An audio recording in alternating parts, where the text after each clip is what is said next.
unless it's literally selling something to you directly, Yeah. it is a middleman. Yeah. Even if it's not a middleman who's taking a cut of the action in the process.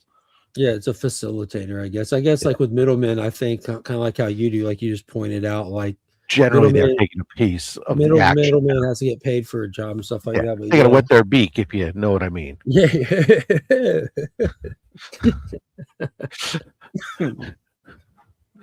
But yeah, good stuff, good stuff, good stuff. Who are you pulling for the Super Bowl, Rob? you I know, think you fall in my camp of generally not caring, but I it's the generally question we don't. asked today. It's a damned if I do, damned if I don't. Really, look, I'm a Niners fan. They're playing Okay, in my stadium. The concept of the Seattle Seahawks, one of my rivals teams, winning the Super Bowl in your stadium sounds that bad. feels weird, don't it? Alternatively, the Patriots, who, as a Niners fan, you're like, no, they're not as, no. It's for some reason, it's just like this. Any of these other dynasties that have had their time, you each want to feel like your dynasty is better than their dynasty. So to let them keep on winning more, you're like, no, I can't have that either. Even if it's not I was Brady. thinking about that, how it's been a few years since we've seen the Patriots, but they had a long run, didn't they? Of like going to the Yeah, Super Bowl all the yeah, time in the early 2000s. yeah, with Brady. Yeah, this would be their first time without Brady. But I so remember when I was little, the Packers having like a strong run, and then I remember the Patriots were like all the rave. And then I well, you guess had think about it, your dynasties really were you had in the 70s you had it was the Steelers, in the 80s it was the Niners, in the 90s it was the Cowboys, and then you had the Patriots was the next one that really came on strong. I mean the Packers were always there, but the Packers didn't win like 4 trophies and stuff like that. But anyway, so I really don't care. My biggest thing at this point in time with it, when it comes to it, because the Super Bowl is only 2 miles from my house, it's there's traffic controls and stuff that are in place all this week and stuff. So it's like, okay, just keep them out of where I need to be going. Plan my business around, like the local grocery store that I normally go to is just inside the border of some of the restricted traffic area. So it's like, okay, did we go to the grocery store before? Wait a minute. California has restricted border areas. I'm just sorry. I'm sorry. That was too easy. I'm sorry. But yeah, you might want to plan to shop today or tomorrow then, Rob. Maybe not even tomorrow. Well, no, Yesterday. yeah. No, it's like we have stuff. So it was like it's just planning ahead of things. Like my wife, normally she goes into the office most of the days, but she couldn't go into the office this week because she works for the city of San Jose, and they've been setting up like some concerts and stuff outside of City Hall. So I didn't they think can't about get. that. Is this kind of like a NASCAR event where like there's just tons of stuff going on for a few days, like outside of the because there's so many people that have to travel ahead of time to get there. Yeah. That they capitalize and it's a regional thing too. So it's not just like people are traveling and doing all these activities, events going on, but there's multi-regional stuff. So up in San Francisco, which is 40 minutes away from here, but that close. Yeah, at the Moscone Center there, they're doing this whole Super Bowl thing where there's all kinds of Super Bowl legends that are showing up there. There's the football manufacturers there doing demonstrations of actually making footballs, how they're making it. Killing cows. Well, not that part, but their hands showing them hand sewn and flipped in, and people are getting an opportunity to work on their own football. There's just like there's all these different events and activities going on up there. City of San Jose's got concert stuff going on, and there's all kinds of stuff that's going on all around. They made the newspaper the other day. Ooh, the Patriots landed and they wanted to go to In-N-Out Burger, so they went to the In-N-Out Burger together. It's like, whoop-de-fucking-do. Football players went to go. It really was, because we have the 49ers. Eats food. Well, it's not like the 49ers aren't here eating at all of our restaurants and stuff, or in town all the time anyways, because their practice facility is here next door to the the training facility for the Niners is actually next door to the stadium, unlike some teams where it's further apart. It used to be. Then they just happened to, the Niners training facility always used to be down here in Santa Clara, and then they moved the stadium from San Francisco down to next door to it. So anyways, there's a lot of stuff going on. I'm just trying to avoid most of it. I'm sure when I go outside. Have you ever attended a Super Bowl? Oh God, no! Those are so expensive. Although I did, my buddy at work, his wife works for one of the big corporations that has a box, and so they might be getting a seat. He's like, "Oh, I don't know, Rob. Should I go if I get?" I said, "Dude, if you get an opportunity for a free luxury box experience at the fucking Super Bowl and you don't go, I'm going to kick your fucking ass." It's like, I don't care who's playing or whatever else. So it's like, you don't have to be, you're not even saying like, oh, I got a ticket to the Super Bowl, but I got to go sit in the snow or something. It's going to be a fucking beautiful sunny day and you're in the air conditioned fucking suite. It's like, oh no, stop it. Yeah, it's one of those things that you just don't like, you don't pass it up. Yeah. It's like, go have fun, man. Just make it an experience that you live and say, hey, you'll know at least you always went one time, especially given how much those things cost to go to nowadays. And it's not like if he got the ticket, he could resell it because it's a luxury box for his wife's business company. You can't, oh yeah, just go walk into this luxury suite with people you don't know. And then I'll go look at you like, who the fuck is this guy? But yeah, so we'll see. We were discussing whether or not we were going to take the time to watch it. I'm definitely not. A lot of times I'll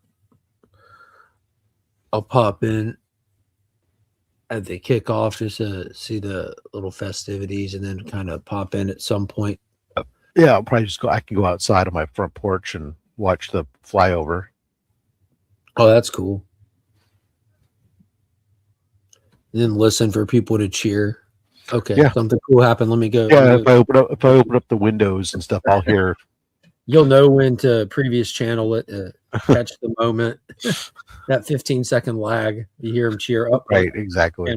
Previous. Yeah, I don't know.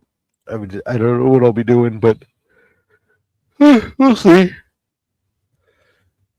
You checked out the Game of Thrones show yet, by any chance? No. Well, I say that to say this. It comes on Sundays.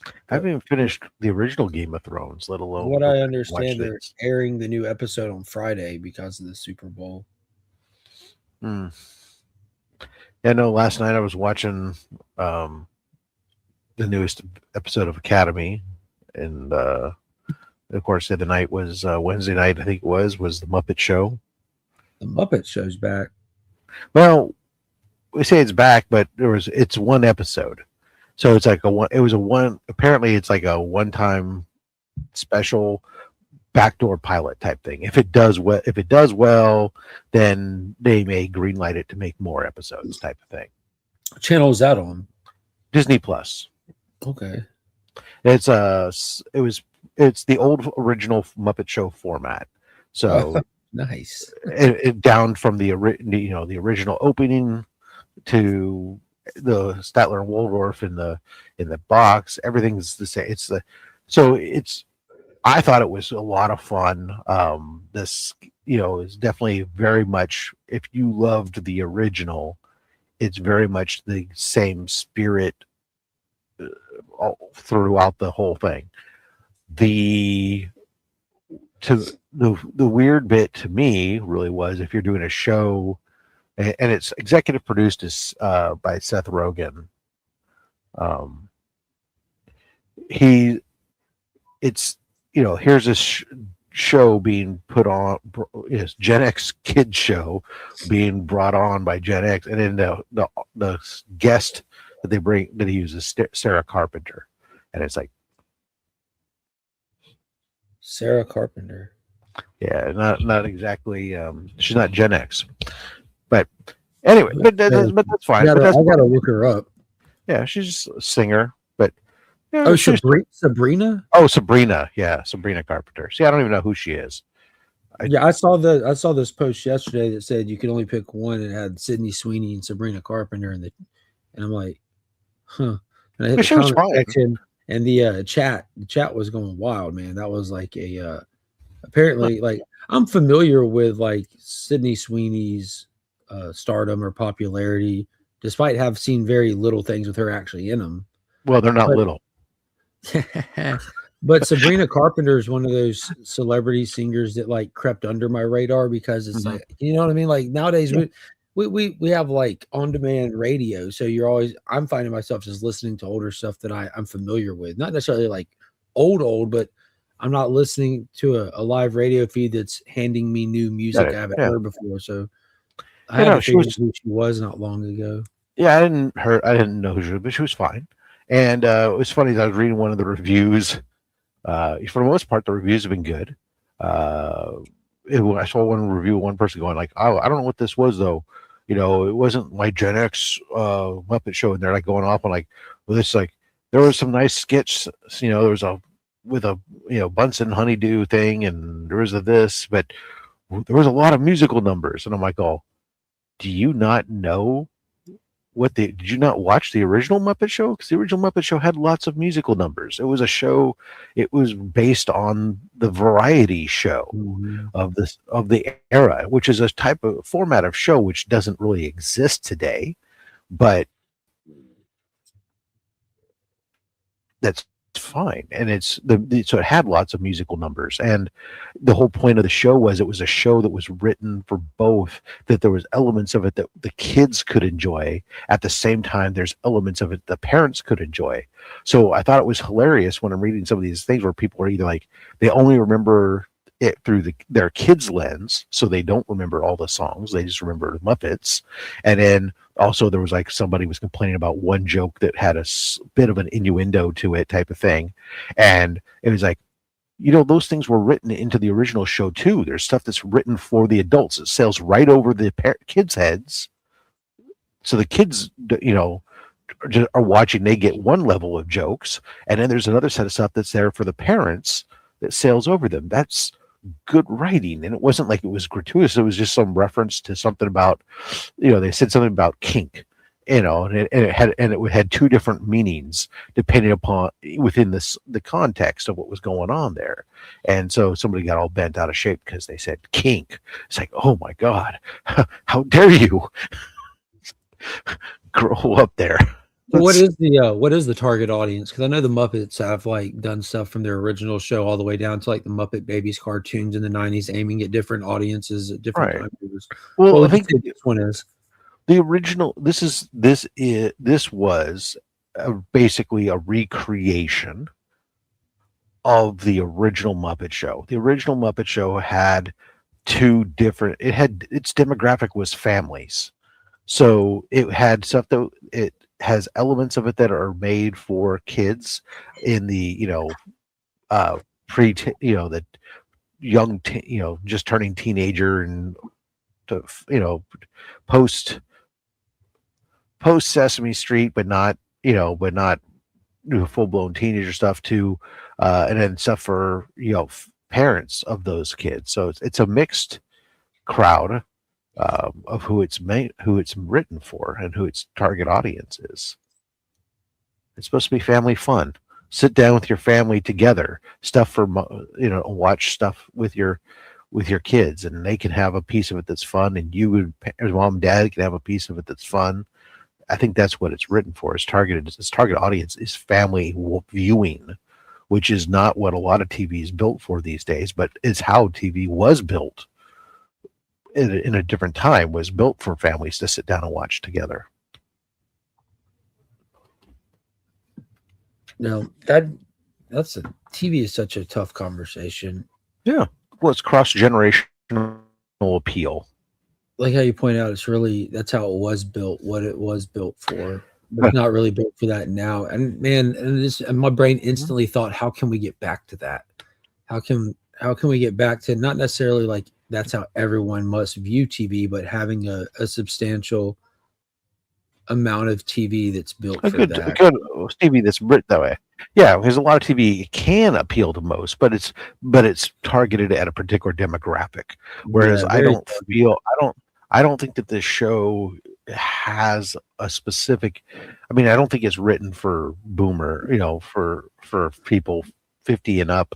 I don't think it's this target audience. Although it'll pull in some of that just because people will have nostalgia, Yeah. right? And um as I think about that, as I said, 50 and up, and I said I'm 50 and up, uh, and my wife and I, we were both watching it and loving it. We're from the opening act, we're singing along with it because we know the spots, and we're going, and you can kind of predict some of the jokes, or you're getting right when the joke. You could feel that the timing and everything was exactly as we remembered the show to be, and so we loved it from that aspect. And I think it was good. I think if you haven't seen it, I encourage people, to go take a look at it. It's not the traditional, it's not what we've seen. It's not what we've seen recently from Muppets, where it's written as a series of sketch gags or whatever else. I mean, there are those elements mixed into it, but it is a classic variety show. So, no pigs in space, though. Instead, we got pigs in wigs. It's one of the sketches. Trying to think if I dove into anything else this week. It's been kind of a man. I don't think I watched anything this week. I don't think there's nothing new. This Star Trek, it's kind of turning out like my schedule. I kind of watch on the weekends because it comes out on Thursdays. Yep. And it's not something that I can turn on while I work because you kind of have to look at it. If you haven't seen the episode before, there's plenty of stuff that I can turn on if I'm just listening to it, there's visual elements. Yeah, a lot of them. You have like the cool special effects factors when it comes to sci-fi stuff, and they got some cool special effects stuff in the show. I think what they're doing with that show, without spoiling anything, is I think we're finding, based on this week's episode and the previous week's episode, is we're in the stage of this now where it's like I'm hoping that they're setting us up for more than just one season now, because it seems like we're going. It's 2 seasons at least. So when they greenlit it for 2 seasons before it ever started, they filmed it for So if the show was canceled at the release of episode 1, you get 2 seasons at bare minimum. Yeah. So each episode 10 or so right now is like focusing on one of the kids, the main kids, right? So it's like everybody's there, but it's like, okay, here we're going to focus on. We had the leadership battle between those 2 people, and we had last week we had the Klingon focus, and this week's episode is focused on Sam, the holographic person, and learning more about her and her people and all this other stuff, and it actually turned out to be not as ridiculous as it seems. Now I'm interested how they pull that off, because then they tie it into why she's there. No, not actually. He's there, but not. They don't even tie into him. Or actually, they actually focus her. She's there to be an emissary from her. The whole premise is that her people used to be controlled and used to be tools of people, and then people have to develop their own sentience, and then now they've been ice alone. They're interested in getting to know organics again and stuff, but they're afraid of them, like that they'll be enslaved to the organics. And so she is sent out to be an emissary to kind of learn about what the organics are really like. And so this whole notion of emissary, she becomes going down the path of Benjamin Sisko. And so this whole episode is her gets tied into trying to understand the mystery of Benjamin Sisko, what happened to him, because he vanishes in a Deep Space Nine, and no one ever knows whatever became of him at the end. So back a snack baggie real quick. Yeah. Well, he's doing that. Let me go ahead and say hello to the chat. You guys been hanging out with us for a bit here. You get some recognition, madam. Good morning. The link was sent to you there. Paul Morales. Hello, everybody. Absolutely. Mon Comics. Good morning, Rob, Mark, and chat. Hope you find yourselves doing well this Friday. We're going in there. I'm Comic Cap Collectables. Collector P. Of course, Mark did acknowledge everyone. Stephen, Jeffrey, and Marcus. Good day to you all. I am excited. It is Friday, and I need Friday. I just need Friday. It has been a week. But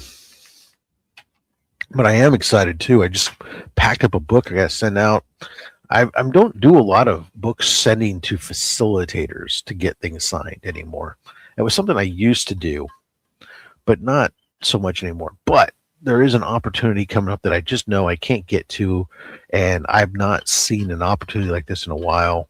And that is at AwesomeCon. I've got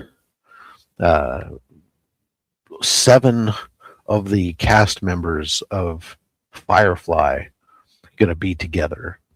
And I have a book I have it earmarked because I'd always wanted to have it signed by the cast. And I thought I'd work my way through it, but I just never been able to get any of them out here to the West Coast, surprisingly, at any of the cons I was at. And I'm like, oh, I definitely have to send this book in. Yeah, I saw Planet Comic-Con. Marcus got a pretty good lineup. And it was weird is like that's going head to head with WonderCon. You got the two happening the same weekend. I might have to send you one book, Marcus. I need my Crow book, my Comics Curing Cancer Crow book signed by Ace Continato, who's going to be there. He's not going to be at WonderCon this year, but C2E2 this weekend as well. Wow, or not this weekend, but the last weekend in March. Anyways, it's a it's gonna be a crazy weekend, but they get different. I guess that happens in con season. It's a matter if they all get to fight over who they're gonna get to show up. So far, I haven't seen a big list of. WonderCon is always so late to announce who's coming. It's annoying. What company owns WonderCon? Say we'll do San Diego Comic-Con. Okay, got you. So that's like the big dog company. Yeah, which is why they like Fan Expo, and they make it easy because all of their cons are called Fan Expo City. Right. It's located in. Yeah. This is the WonderCon is just it's Comic-Con is who the company is. Yeah, and because they actually technically own the trademark to the term Comic-Con. That's a strong trademark right there. Yeah, well, yeah, that's why they started emphasizing that a while back. But so keep WonderCon our names out your mouth. exactly. So WonderCon's it's their their little underling thing, which is funny. It's like they get to have all their trainees get to run WonderCon or something. Grow so they can learn how to do Comic-Con. But it's it's actually the one I want to go to next year. I think I got to put on my list is this CaliCon. I looked at the lineup of who was there, and it wasn't about artists showing up. It was just a vendor con. It was a 1-day vendor con. But it had some of the people that were there that hosted booths and some of the named kind of like big names within our groups, like Golden Age Guru and Swaggle House. People that were went there to attend to either go buy or were selling there or both. Sounds like there's probably a handful of vendors that really just draw in a specific crowd there.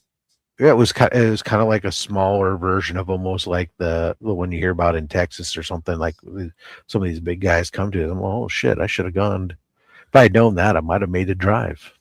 It would maybe next year. Be sad that you're not coming to Charlotte this year. I know, but I fully understand why. I'm just expressing my sadness. I'm sad too. I had a book I had planned to hunt, but hey man, hey, I'll happily Oh, I got a few other shows I'm going to. I may find it before then. I already found one of the books on my hunt list before I even just randomly I happened to pop into um, a live stream that was going on at a local shop, and they had one of my books on my list I was able to get it to a price that I wanted to pay, and because I paid for it through the Instagram, we did the no, and then I said, oh, I'll just come pick it up at the shop. So I just gotta go to.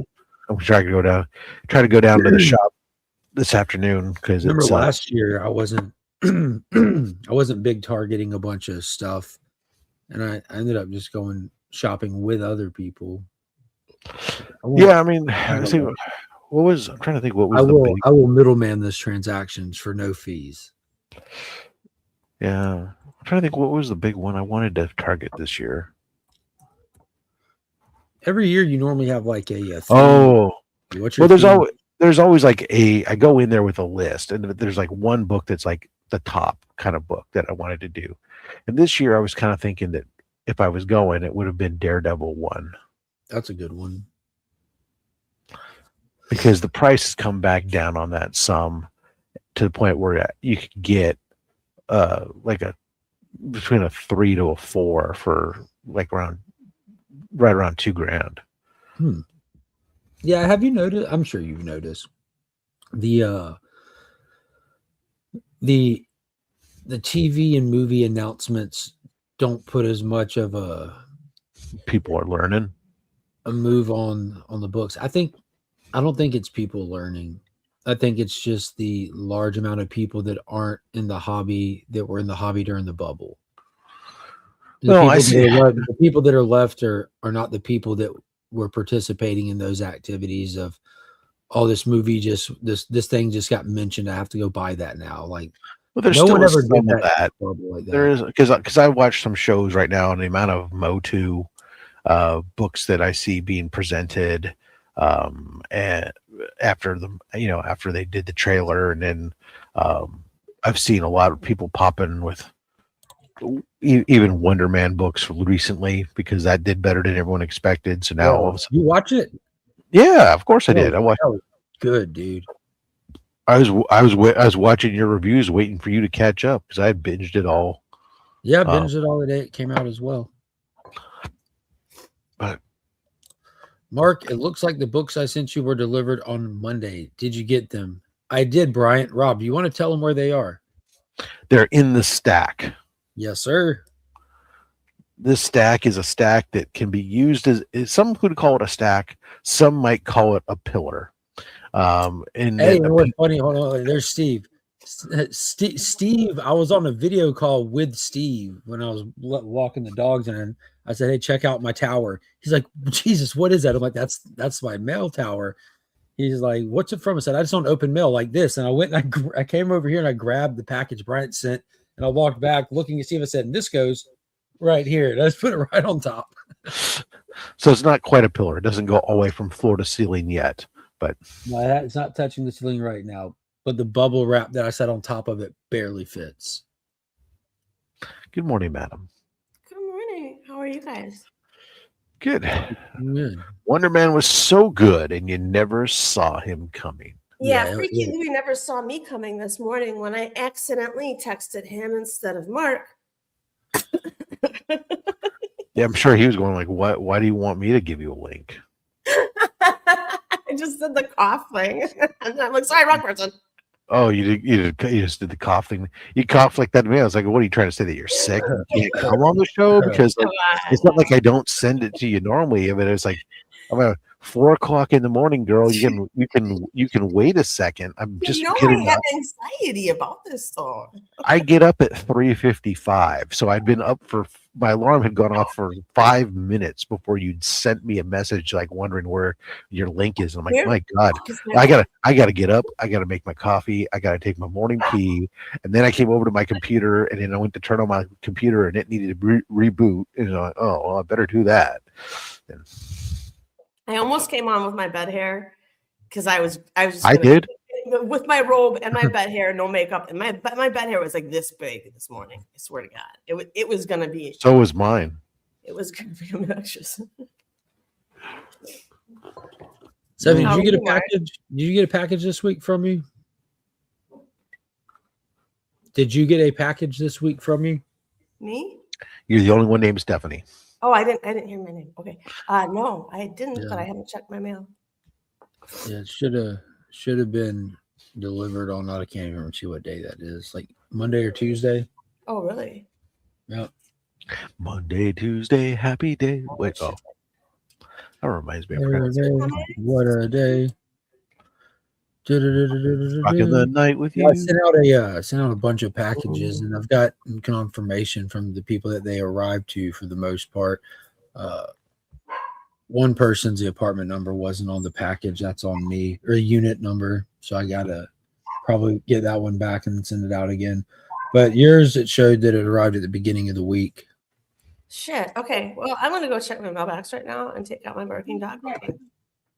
Pizza day, yay! You're not excited. That's a compliment to your uncrustable packing ability.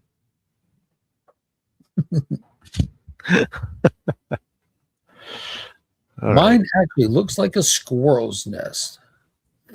The package or your He's hair? talking, I think he's talking. Oh, that's a good point. I assumed he was talking about his stack of mail. Like he's got some mail, he's got some sticks. Could be. There's always that obligatory cotton that's there, like the squirrel's torn up a stuffed animal somewhere.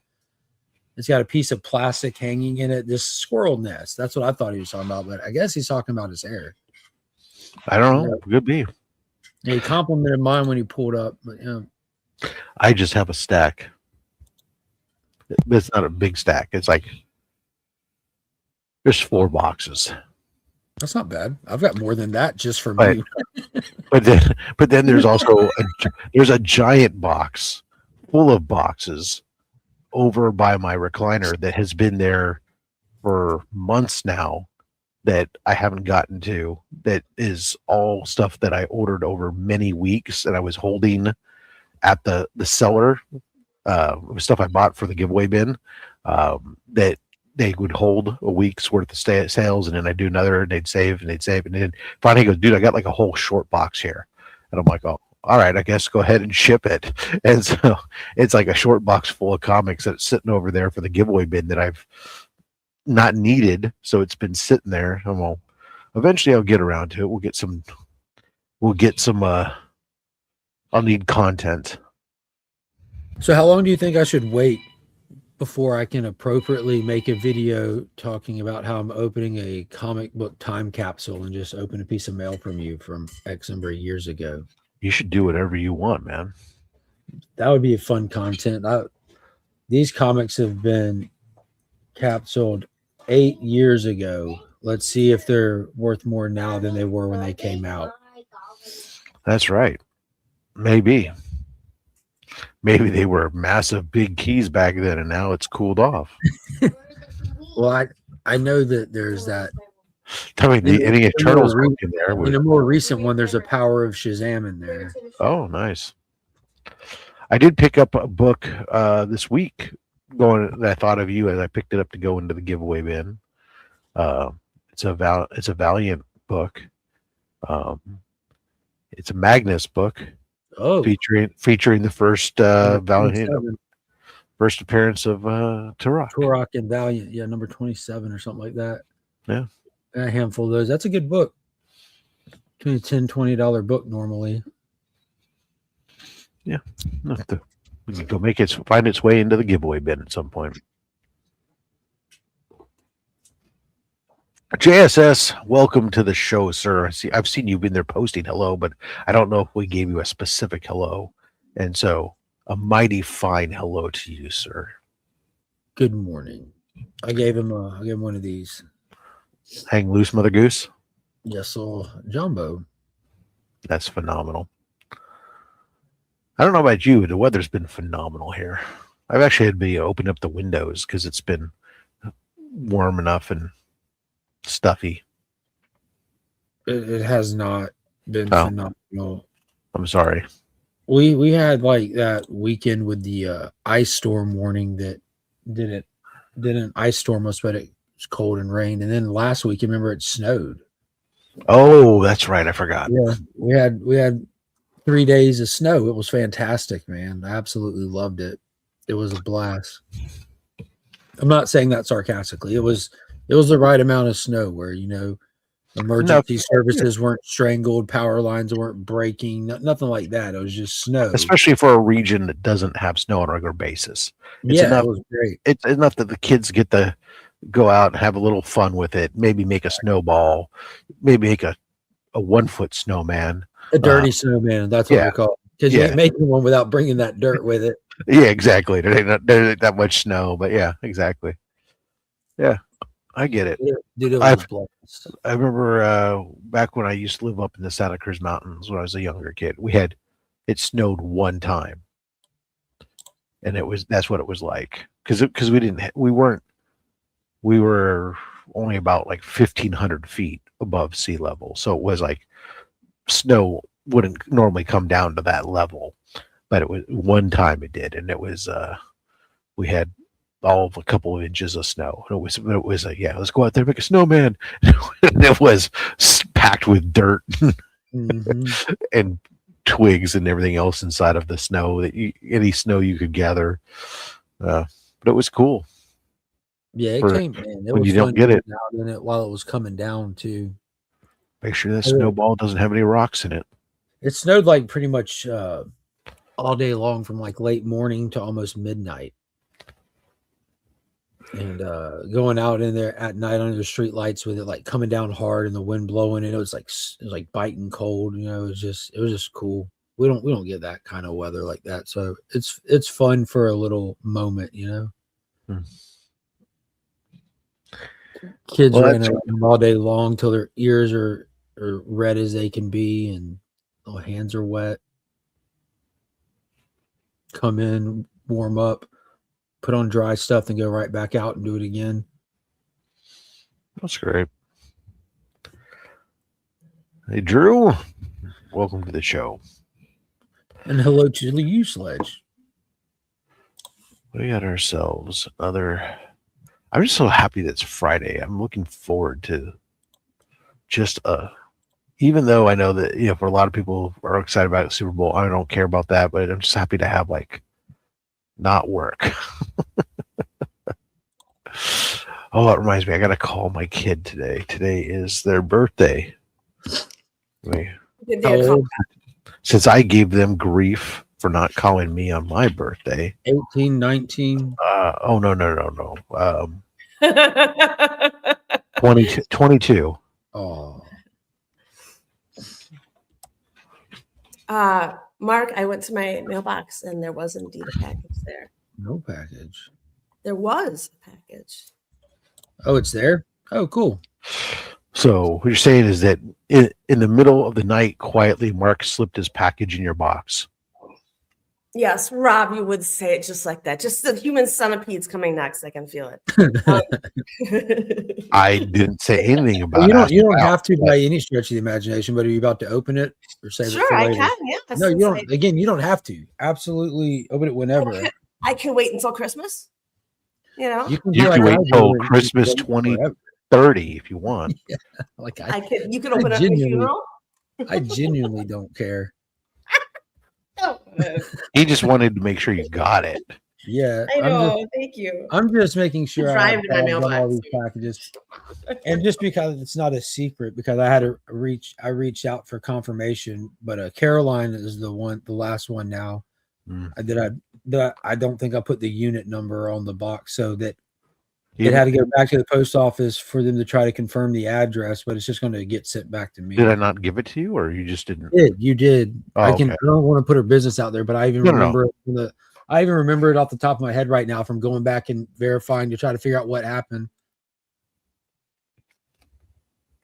But yeah, that was just on me doing too many back to back, Rob. You know, yeah, it happens.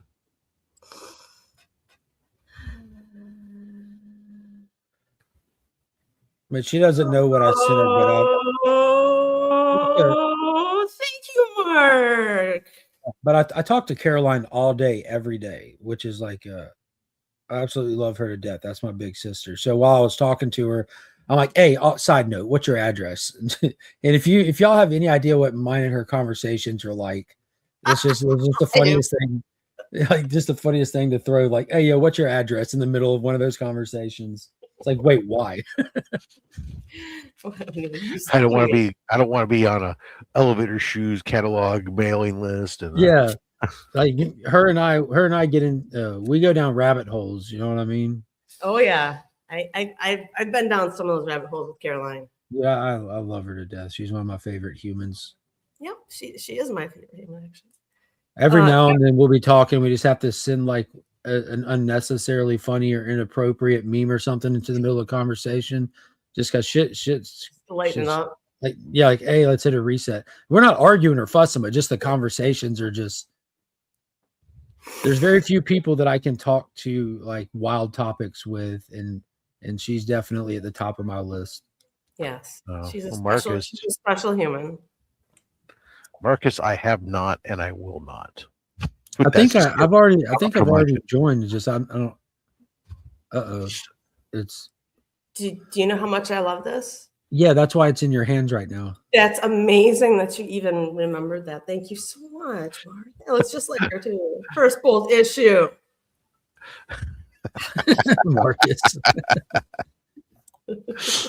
They don't like that. They don't want the handsome mustachioed gentleman. Thank you so much, Mark. Thank you. I think bringing AOKs back to community. Yeah, that's what you said in your note, and I agree. I think I'm guilty of not sending out AOKs myself. This is beautiful. I wanted this. Matt Heroes for Hire actually said he was going to send me. So. Yeah, because Vogs is selfish son of a bitch. Yes. Oh, I love this crow too. Who did this? Ace Continato. He'll be appearing at PlanetCon at the end of March. So anybody who's going and doesn't have a copy yet, get yours on comicscuringcancer.org. Take it and get it signed. There's a beautiful spot in that upper right-hand corner. Would love a signature. Beautiful. Damn, what is this? That's heavy. Me and DJ's exclusive that Christopher Lockwood. You remember at Heroes Con the Silver Surfer shiny cover we had for the art book? Had Galactus and Silver Surfer on it. How there's 4 different covers. Okay. Christopher Lockwood is the artist we had to do that cover for us. After the C3 book, Rob's got it right here. This one. Oh, that's insane. Yeah, he did that for I didn't us. See that. So DJ Javon Jordan, who created the Hell Crow stuff, we had an opportunity to get a book. So we were like, dude, let's get Christopher Lockwood to do the cover. You should follow him on Instagram. He'll be back at Heroes Con. I should, because this is insanely good. Yeah, he tabled there for his first year last year. No, well, yeah, that's right. Because the year before he was just with somebody else. Yeah, he was at Fate 68 booth the year before when I drugged you over there. You discovered him, yeah. Oh my God! And Mark, what is this? Mark discovered him, pulled him out of the muck and the mire. To prove, into the light. That Drew, there's so many levels to that you don't have any idea how true he would feel that is. Mm-hmm. But yeah, to prove that it was a genuine gift, I'm like, dude, I have to peel off one of these Turoks because that's the running joke with her. So I'm down to 439 copies now. Oh my God. Is this the best copy? Absolutely not. It was the one that was in arm's reach. That's literally it. This is the one that was He's like, which one has the most spine ticks? That's the one I'm going to sacrifice. I didn't even go get Drew. There's always a Turok one in arm's reach of me because they're always coming in. I feel a spine. It's a Legion of Comics national currencies. Turok number ones. Mark, that is so sweet. Thank you so much. And I really do appreciate your note. And I agree that AOKs need to come back to the community. It just kind of stop. So thank you so much. I will have to continue your thought. Damn, I can't believe I got the Xena, man. I think this is my That's dope. Yeah. That was probably about 3 months ago. You dropped a comment in passing when I brought up Xena on a live stream, and I've been telling y'all, like, I don't know if y'all saw the short. I've been working on this for a long time, just clocking little things that I pick up and notice. That's awesome. I love that. I feel like this Turok means like I'm a member now of like. You're an actual comic book community member. That's the identification card. That is it. Well, I had Reggie's, Gibbon That's Gang not the same comic. That's his what? Gibbon Gang comic. Yeah, the Gibbon Gang. That's like saying, "Hey, I got this vial of medicine from a snake oil salesman. Am I a doctor?" That seems like it was a real thing. I can go get it if you want me to, but do you have an Air Pirates? Awesome. Sheriffs, thank you. Thanks, Mark. Aww. Do you have an Air Pirates though? That's the question. Marcus has got a good question. He said, "I love that. What is your book you'll buy infinite copies of?" He said he has a ton of Youngblood #2. I'm an X-Men 1 guy. I buy it no matter what condition it's in. The Jim Lee one, right? I pick it up. Yep. Yeah. Right now, it would seem like it's this 9.8 copies of Ghost. Rob owns over a quarter of the census now. And you know what's funny is when I was watching you open one of those, Rob, because we talked on a stream before, and I've been like, because I told you I have the regular one. I don't have the chromium one. And I'm like, I'm just going to hit Rob up. But right as I'm thinking this and reaching for my phone in the video, you go, and don't ask me for one because I'm not trying to sell them. And you said that right as I was picking up my phone to message you. I'm like, damn. Yeah. This is really creating cool. false demand for a book doesn't count if you're only creating it for yourself. This is really cool. Don't think about it, but the inside, Mark, I might actually read this comic because there's not a lot of words. And it's just a one shot. It's just a one shot. I know, but look, it's so colorful. Yeah, that's the first. It was a black and white book. That one right there. It's called the Neon Edition. That's the first time it was colored, and that's the whole story. And look at the back cover. Yeah. It's got a really cool logo up there. Yeah, it's fun. Yeah, it is a cool logo. Look at that, Legion something. That's the Legion of Links logo. Dang, that's like a yin yang of comic books. You should yin yang it a little more. Don't tell DJ how to live his life. I think tell DJ you want more of your yang and his yin. Oh. I saw the first time that he got his yin and his yang and his yang and his yin. It was like Reese's peanut butter cups all over great again. Taste that taste great together. Exactly. They were just walking down the street, minding their own business, and bam, next thing you know, one was in the other. What? Yep, you heard me. I don't think what book I have the most copies of, actually. It's probably might be actually X-Men 2099 #1, although Spider-Man is always up there, and Shogun Warriors #1 is up there, but I'm not sure which. Is the question which book? Look on the barcode, Stephanie. Which book that you buy every time you see it? It used to be, I literally, when I would go to a con, I didn't think it was a con unless I came home with a copy of Shogun Warriors #1. But then that book started selling for more than $20 a pop, and I refused to stop buying it. Or I refused to start, just buying it for the sake of buying it. I do pick up a lot of copies of the various 2099 #1 books because I can find them, usually for $5 in near mint minus or better condition, except for Spider-Man. He's usually $20+. Ravage I can get for $1. You'd pay $1 for Ravage. Who is it, Stephanie? Oh, I have lots of copies of Ravage 2099 #1. Yeah. Even with my glasses. You said you can't see it. I actually at the end, but I can't tell in the beginning what the word says. Do you have one? I can go back and look. Yeah. The artist. Does anyone know in the chat? I'm going. I'm surprised it's in the comic book cover because it's so unusual. Poison Ivy gets some of the best covers on the variants I've ever seen consistently. Yeah, I think so too. She's easy. I mean, what can go wrong with a almost naked female and some sensual nature? Well, I mean, it looks like slightly covered art, by too. leaves. She's a redhead with the ghibli bits. It's kind of hard not to sell a book on the cover. Attention. Is she also a fish? Nubovich. Steph, what number is it? It's Nubovich. I think Canadian Survivor lists that. Thank you, Canadian Survivor. Thank you. I've never heard of it. What issue number is that? 39? This is number 40. 40.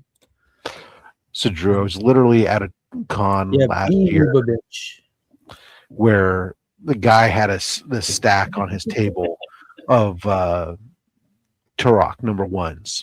I think it was signed twice, Donovan.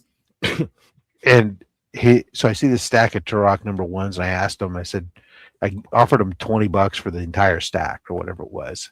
And he thought I was crazy. I said, no, I have a guy. He wants them all. And he goes, he's like, why the hell does he want these? I said, that's just, why do I want Ravage 2099 number 1s? He says, oh, I got some of those over there too. He says, if you buy this stack, I'll throw those in. It's like, stop sweetening the deal. I already came over looking to buy. I was already a yes man. Now that's right. The answer was yes. Now it's hell yes. Like, what are we doing here? Are you working against yourself? Do you have a business card? Yeah, just throw in it. Yeah, I know the guy. I see him all the time at the shows. The only problem is he only does. I don't see him as often as I used to because he doesn't go on any shows on Sundays. Because he's very religious, and so he won't. So if the shows are Sunday, he's not going to be there. I religiously try to nap all day on Sunday, but unfortunately, scheduled day of work for me. It's good to have traditions, Drew. It's good to have traditions. Right. That's the day of rest. Hey, the Lord rested, and so shall I.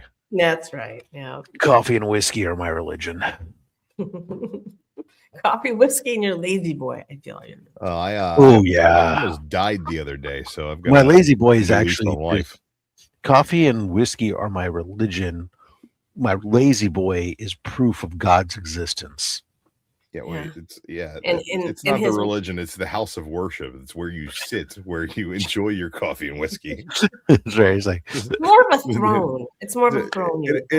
That's God. It's the altar at which he worships his God. That's the other room. That's in the Fortress of Solitude is where you have the throne. That's the shitter. Fortress of Solitude, shitter, whatever. House of Parliament, same thing. A buddy used to call his bathroom his Fortress of Solitude. It's the only place he could go to get away from his wife, his kids, and his dog.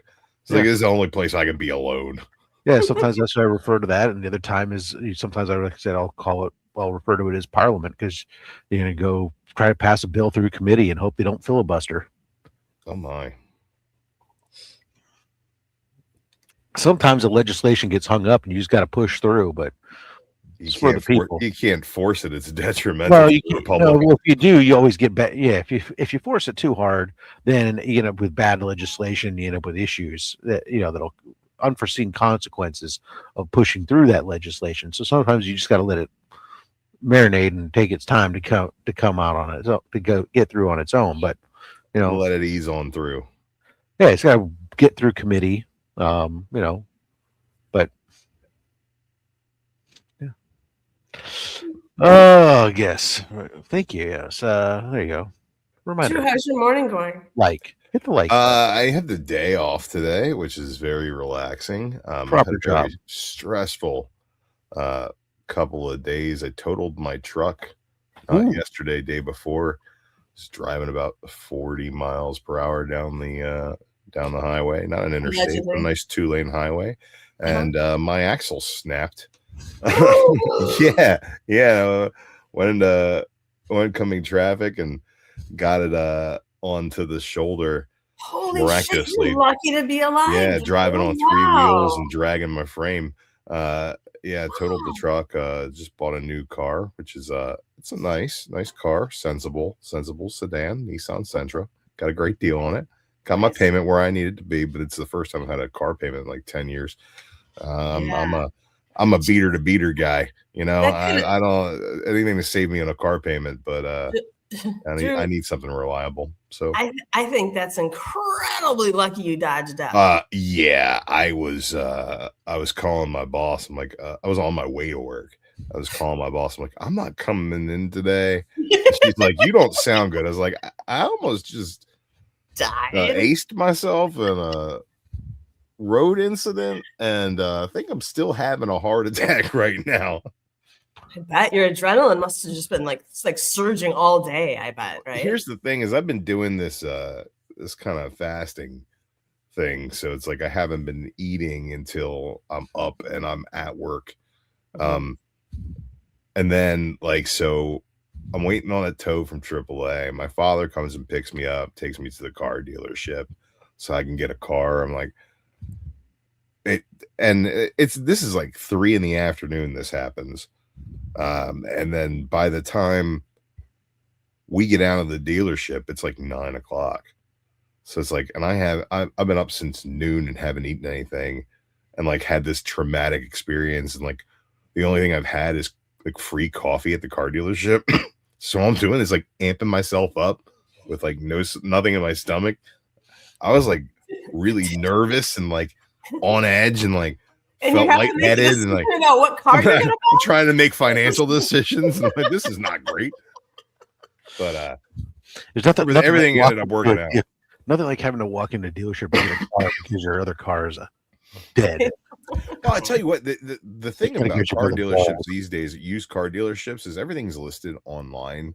So any reputable car dealer is gonna have transparent pricing. Because every town's got a CarMax, so every used car dealership is up against that. So they kind of had to adapt that policy. So it's all about the back end service stuff that they can provide is kind of the difference maker. But you're looking at the car is pretty much the same price online anywhere you go to get it. It's who has that inventory. So I was lucky enough that like I looked at 3 cars, and the first one I looked at checked all the boxes.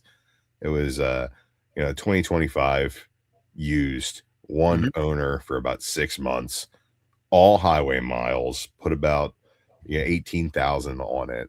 But it was, it's a lot, but it's all highway and it's all within year one owner. And I got the original warranty with an extended warranty. It's like, so I'm in good shape. I know, that's fine. I was thinking that's a lot of miles. I was thinking for 6 months. Yeah, that's a lot of miles. But like, I put it in perspective. Like for me, like, so my car, that's I guess I've had it for 7 years now. Whatever the math is on that, I guess it's a 2019 my Subaru. So I just took it in for service, and it's 35,000 miles. And in my kid's Honda Accord, it's like a 2006. It's 20 years old, but it's got 42,000 miles on. You not drive anywhere? Well, so the Honda was like my grandfather's car initially. Put 100 miles on my car in a day. And he drove that car to the VA hospital, and that was it. The rest of the time he drove his golf cart. And then tags for that thing. Then when he died, the estate sold it to me, so my kids could have a car to drive and learn in. And both my kids learned to drive the car and everything else, but then they went away to college, and the car sat here. Right. So it didn't get a lot of mileage put on it. Mostly got driven to the dog park just to drive once a week or two. And in my car, I work from home 3 days a week, and then my office is 7 miles away. So I drive to the office twice a week, and that's about it. Man, work is 35 miles away, so I got to commute. My wife's car is the car we got to decide on this year. She works close by too, and has low mileage on her car, but she has a 2-year lease on. She had bought we'd got an electric car for her because she is environmental stuff, and we're close. We can have one gas, one electric. It's all good. If you're not driving anywhere substantial, an EV is the answer. Would she charge it once every 2 months? Once a week. Fine. And I mean, probably just to keep it topped off because because it loses some on its own or whatever, Right. and range anxiety and stuff, and we have a charger here at home. Well, you're in California. Range anxiety shouldn't be too big a deal for you guys. Not as bad. Everything's Not as really bad. equipped up there. Yeah. I mean, yeah. I mean, in Maryland, we're fairly well equipped for all the EVs, but I mean, I guess in the middle of the country, you're going to be hard to find as many. But we don't have. It's, not Kansas doesn't it's have also we don't. It's not like it's a Tesla or something with like the super ranges and stuff. We got it's a Kia, so it's got like a 220-mile range. Those which are is still good vehicles, man. Well, they are. And what the thing was, it was the lease was, when we got it, it was $149 a month. I'm like, for $149 a month, you gotta be kidding me. You're gonna, obviously, you're basically begging me to take the car. Right. And so that's what we had. And now it's coming, the lease is coming up on it. We're like looking and we'll go, well, my wife's all, maybe we could buy it. I said, you could, but right now the leases are still $149 a month. At that price, they can turn around and take this fucking car back and give me a new one for $149 a month. I'll do that again because right. upgrade it and it becomes $159 a month. It's like, oh, $10 more. Okay, fine, that's good. No problem. Well, I think even with like all the various escalators and stuff that they can put on those stuff, right. We were paying $200, but if you buy the car, it's going to be closer to $400 a month in payment. So it's like, no. I'll take especially with technology on those things still changing fairly regularly.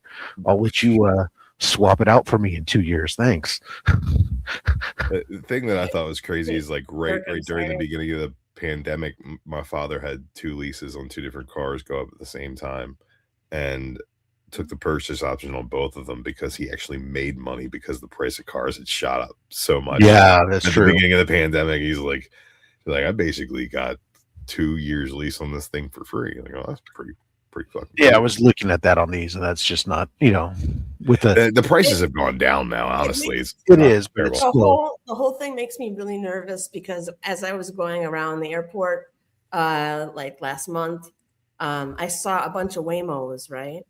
And there was heavy traffic going around the airport, going around the airport, trying to pick up my friend Adam.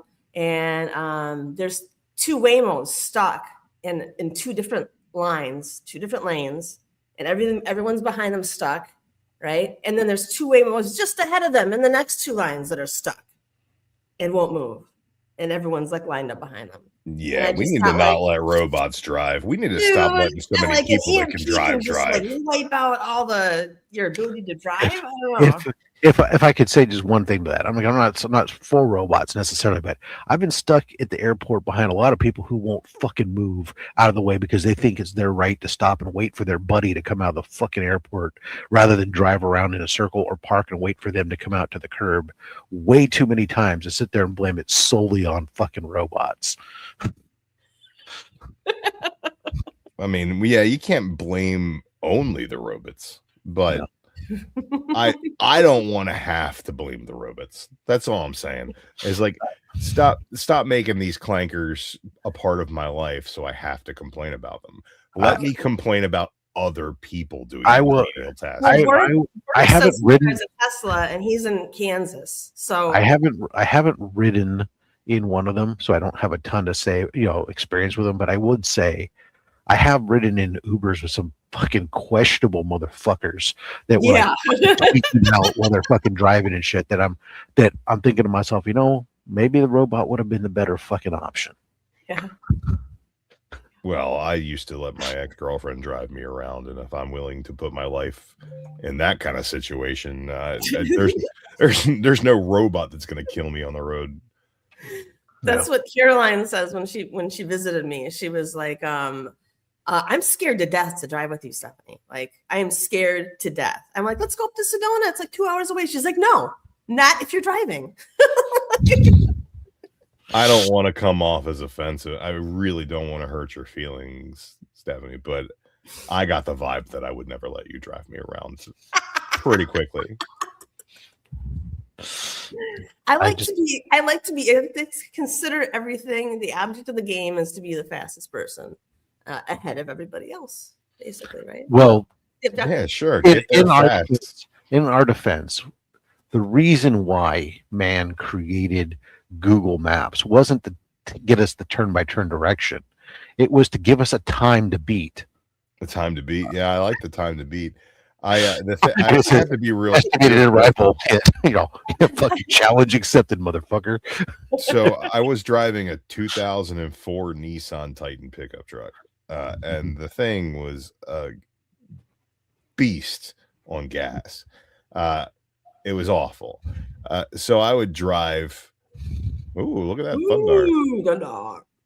Yeah, I would drive reasonably slow because of the gas mileage issue. Yes, I give myself plenty. I've heard of this theory before. And the truck was large, so it always felt like I was pushing it to do something. Mhm. Yeah, the new sedan just zips, and I have to watch my speedometer because I am zipping everywhere. I'm like, I caught myself doing like 65 in a residential area. I'm like, what am I doing? Who am I? What am I, a teenager? Getting there. You are Oh, getting yeah, there well. quick. That'll get a rock through your window in this residential area. That'll get a rock through your face. When they have a nice smooth ride. Attacking my new car. A lot of times you get that when you get a nice smooth ride, you don't feel it like you used to. Yeah, it really is. And with that truck, I mean, it was the thing purred for a very long time. Like there's nothing wrong with it except for the fact that the axle fell right apart. The craziest, Beyond that. I found that was Crush on it. I remember like when my brother was getting married and I had rented we were doing it all low budget, so I had rented the Lincoln Town car and was driving him and his wife from the reception to their hotel and stuff. But driving down the freeway in a Lincoln Town car, I was like, oh, I don't understand how old people drive so slow because this fucking car, you don't feel nothing, you don't hear nothing. Next thing you know, you're just like, you look down, you're going, oh my God, I'm going 100 and what? When you're behind old people, there's always these weird red lights that always are illuminated at all times. In Arizona, we're going to get rid of our speed limit on rural roads. They're talking about. Yeah. Yeah, fuck it. Yeah, no. The other worst one is when I used to have the Abarth, that was just as bad though from the opposite direction. So you did feel everything, but the way that the motor sound was as it would wind up and with the blow off valves and everything else, you'd get to these points and your foot would accelerate down harder as the engine whine would get up there. You're like, you're doing this. It was mirroring what they found. There's a study done with police officers, and with the sirens, as the siren pitch would go up, their foot comes down harder on the accelerator, and stuff. And it was the same thing with this car. It's like the whine would, as the engine whine would build up, you're pushing down harder, and then as you're dropping you're rewarded with that sound. That sound means power. It means speed. Right? Yeah. And it's all hitting at the same time. Drop like that. And I go driving the mountain roads, drop the windows, open the sunroof so you could go hear that even louder, and turn off the radio. Just let me hear the engine, and when you'd shift, you hear that as it drops and blows off the compression from the turbocharger. And oh God, that was like almost give like me more power, Tim the Tool Man. Say nothing gets me wetter, really. I said almost, Steph. Almost. If I said it was just as good, then people would have to question my sex life. I've got nothing but questions about your sex life, Rob, but I don't think those need to be answered here now. Yes, the handlebars are there for a reason. Jesus. That was not the question I had. It is like a pogo stick. Very good. She got to have something to hold on to. There's no hair up top. Sorry. Hold on. Hey now. Just a second. Hold on. Rob, did you like it? Who did the interiors on that Xena? When this happens? Yeah, I don't dislike it. That's for sure. Who did the interiors on that book, Steph? Jeez, you're gonna make me look. I don't know. It's got to be right there. It probably is right here. Comics publisher. Let's see. Created by. Yes, who did the art? A boat. Um, Never want to buy a boat. It seemed like too much work. boats are lots of fun if they're owned by your friend. If they're owned by your friend. Right. I can't be friends with boat people. I just don't understand the concept of thinking that things are better when you're on a boat. They're not. Sure, I swear to God, you go out on a boat and you have like a foot of water around you. You are on an island. You are in a new place. You're not on an island. You're on a boat. Yes, in a new place. All right, how come one of the classiest things you can do is live on a boat, but also one of the trashiest things you can do is live on a boat? So true. Oh, there is the RV too. I mean, you can say that. Brian, good morning. I'd rather live on a houseboat. I'd rather never be on a boat again. Yep, Ever. ships, I have no ships need. are nothing. I really have no need to even be on a ship. Unless it's like a spaceship, because cruise ships are fun. I've never been on a cruise, and let me tell you, I don't think I'd enjoy it. Well, Yeah, you probably wouldn't. I think I'd be the guy who got seasick the whole time, felt claustrophobic, and got myself in a situation where I just wouldn't enjoy it. See, if you don't like people, being around a lot of people, I like people. I like I'm a social creature, but I also need the solace of my hotel room or my room in my Airbnb or something. Oh yeah, which is like that on a cruise ship. Yeah, but here's the thing: is I'm also a large individual, and I feel like if there's just not enough room. How tall are you? I don't know if you know. I don't know if you've been on a modern cruise. Well, you haven't, obviously, but there's a lot of large people on these cruise ships. I get that, but they leave their room to go do things if they want. It's all you can eat usually. No, they have so I leave my room into those little rooms. So there's different rooms. So usually we usually have a balcony or a mini suite. So we have a sitting area, we have the bed, we have our own balcony. So I can go outside. I can be on the balcony and still have privacy. Or I can go up to the cruise ship decks, or I can go out to other common areas, depending on what I feel like. I go out, I go to bars, my wife and I will go do trivia, we do different other things, we do activities on the ship. Do you get seasick? No, but there's a couple different things. There's couple different things that go into play. One, I book a room that's in the middle of the ship, so it has the least motion, right? Because the ship. Now you're doing math. No, I like this. Not only are you doing math, you're doing physics. In order to book a vacation that doesn't suck. Well, just go somewhere that doesn't suck naturally. So that's one element. There's also in 11. Yeah. There's also the ships today have a lot of they don't go to, if you're not going out to sea, right? You're going along the coasts for most of these cruises, and they have modern stabilizers and everything else on the ships that minimize a lot of that. Some people may still have some, depending upon your individual level of seasickness, may have experienced some symptoms, but most don't. And then depending upon the cruise ship that you're on has different amenities depending upon, the thing is finding the right cruise ship for you and your personality. You would not want to go on a Carnival cruise ship that's built for a bunch of young kids doing pool crazy crap and hanging out. I'd probably be down with that. I can get in where I fit in. That's not my issue. My issue is that I'd be like, this is awesome. I want to do this. This is great. And 10 minutes into it, I'd be like, and then I'd be like, well, now I have to go lay down in my room.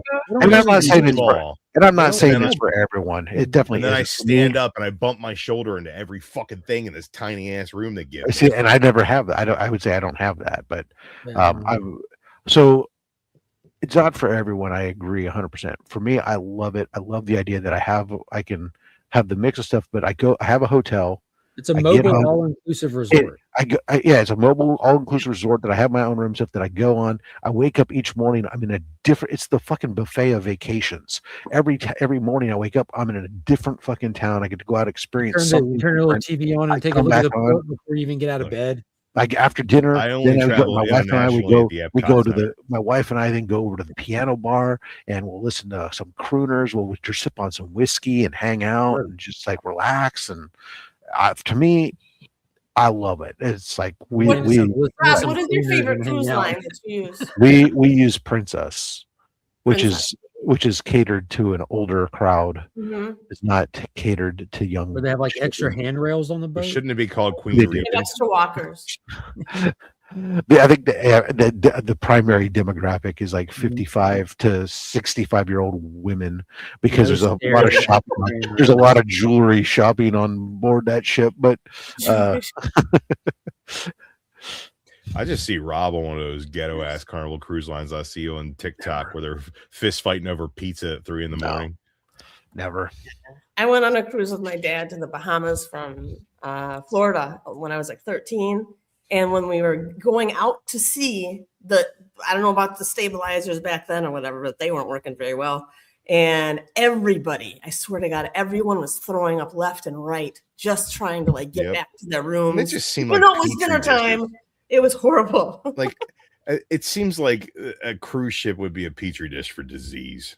It can Yes. be, and so and that's one of the things why Yeah. they do have sanitization stations everywhere, and like at least on the so on the ships that we go on, the Princess ones, I'll say like when you go into the buffet area, especially like they have places for you to wash your hands right as you walk in before you go into stuff. And what's hilarious is that they even got to the point where like they stationed somebody next to it, so that way people feel guilty as they walk in. You have a greeter who greets you, and it increases the number of people who actually It stop to shouldn't wash be a their hands. greeter. It should be a barker. A guy just goes, "Hey, wash your fucking hands. That's where, Hey, that's wash where your the fucking crooner hands." goes. You need to put the crooner right there. So they wash their hands. So Security. you wash your hands, and then they get the sanitizers out and stuff. But you know, that is one of the things that can be if you're not you do have to make sure what you're touching, you're using sanitizer periodically and stuff. But I had a customer I don't just get back from going to one of those riverboat cruises that they do. They're not those are obviously- very different. Yeah, they're Yeah. obviously not like the sea cruises, but they said they absolutely loved it. They said it was definitely more upscale than the other cruises they've been on. Well, that's They get on it? like the European river cruises where you like go up the locks. Have you seen those? Viking cruises, I think they're called. That at least looks like an interesting journey and things to see along the way. It's like, but when It's I like think of it's like the old taking a school night cruise- train rides, but on water. yeah, but Yeah, like, there's when I one think of with like the paddle taking a boat cruise from cruise here in Florida America. to the Bahamas, they made a thing called planes, so you could have more time in the Bahamas. Why would I want to spend that time on a boat?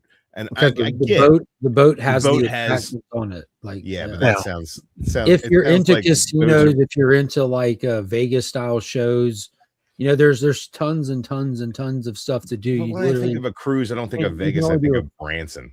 you can only do like a fraction of it. They got stand-up comedians. They got all kinds of stuff. Yeah, like so the last one we T-Dub said it's the Golden Corral of vacations. the last time I don't want to go to the we Golden went on- Corral. I want to go to a Fogo de Chão. Well, Never- that's never what this. go. Well, that depends on the cruise line, right? If you go on Carnival, it's like the Golden Corral. If you go That is true. to Princess, it's more like the Fogo de It's like Chão. Sizzler. So we We're going to the Sizzler or the Ponderosa tonight. one of the last ones we went on, it was it was a mix of watching the plays, watching the musicians, watching the comedians, watching different stuff at different times on the ship, but then each port of call doing different activities and everything from like, okay, this port of call we're going ATV riding, and this one we're going to this winery or whatever, and we're going to do this, or it's again, it's not for, it just depends on what you're into. My wife and I, my mother-in-law I'm not here to took us yuck on- anybody's yum. It's just, I do not think it would be for me. That's fair. My mother-in-law took us on our first one, and we fell in love with it, and I especially like the element of sometimes it's like that taking away and having a little bit of a luxury experience where everybody's there taking care of you and pampering you and stuff throughout the whole thing too. Is a nice kind of like where you truly get to relax and not have to think about anything. I don't have to think about getting us from the airport to here or whatever else. All I have to do is get there, and then I don't have to think about or plan anything again until we get back home. All I thought about since the moment you said pampered is "Blow Me Where the Pampers Is" from. Oh, nice. PCU, nice. Good reference. I don't know why that popped You into remember my this head, guy? but He it did. scuppered Hitler's catamaran in the war. Yeah. Can you show me where the campus is? I'm sorry, what? Can you blow me where the Pampers is? Yes. Nobody makes references to that movie. I love you, Drew. That movie is fucking phenomenal. Oh, yeah. You're going to wear that shirt? Don't be that guy. It's like, we don't want your penis.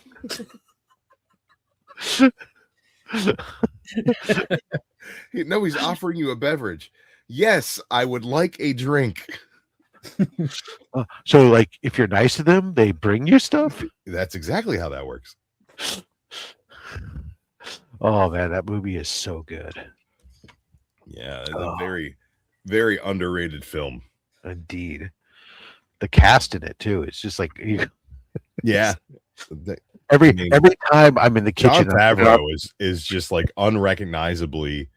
Oh yeah, just and the soundtrack on that is so good, so much P-Funk and stuff.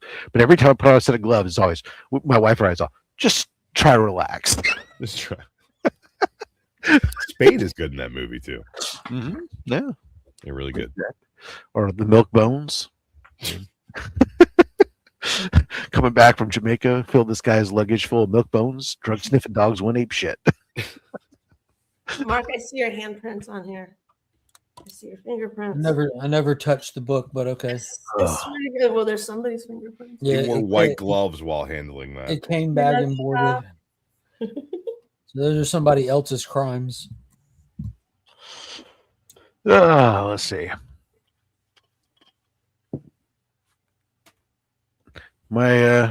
Actually we were trying to plan our next. I think our next cruise is going to go. We usually cruise in the. Also, we don't do the Caribbean because have you done the Alaskan cruises? We've done it twice. So I hear that. I mean, I would like to see the sights, right? But I also don't think that would be enough to make up for the detrimental other factors that I would. Yeah, I mean, it depends. We because I live in the Bay Area. We go out of San Francisco, so it's a 10-day cruise up to Alaska. You go out in San Francisco. Apparently, everybody comes out in San Francisco. Come on, that's a good joke. That folks, if you didn't laugh at that, you're doing yourself a disservice. So, but that cruise is just absolutely gorgeous. The last we did that one recently was for our 25th anniversary. We renewed our vows on the ship and had my parents. Yeah, but if you do it at sea, it doesn't count. That's so sweet. It was just do it in international waters. It's like it never happened. It doesn't count. Don't tell his wife. Don't tell his wife. We were already married, Drew. We're just renewing our vows with our family. Right. But it's great symbolism, but ultimately empty symbolism because international waters. Renewing your vows is just that anyways. It's just That's symbolism. True. But so it was hey, remember that thing I promised? I still promise it. It was a nice thing because it was like our 25th anniversary. It was my parents' 50th anniversary, and my brother was with us with his family, and it was his 20th anniversary. So it was got a bunch of big kind of things all together. And my dad turned 75 that year. So it was kind of a bunch of different things all came together. It was a good time, but we're planning one for next year. And then my wife's goal is once she retires in another 3 or 4 years, she wants to take the cruise from San Francisco that goes around the Ring of Fire and ends up in Australia. It's a 28-day cruise. Oh hell no! To Australia, and then you can stay on the ship and do another 7 days. Do the Australia-New Zealand trek before then you have to fly home. You fly home? Well, that's not that bad. Actually. Yeah, because it's a repositioning. Yeah, so end your vacation with a 48-hour flight from Australia. Sounds terrible. Australia sounds awesome. I do not want to do anything it takes to get there. Rob likes to fly first class. He's going to be okay. It's true. It's true. And I would for that. He's going to be lazy boying and after sailing there that on first class. Yeah, I'm flying back first class. Thanks. Yeesh. That's got to be a costly plane ticket there. Yeah, it will be. First class from Australia. Worth it. Well, Worth every penny though. Well, you buy it from there. So, but yeah, it's cheaper going out. But the cruise ship ain't cheap to get there either. But it's all about we have to hit our elite I'm sure status. they first. take a little bit off if you row for a while.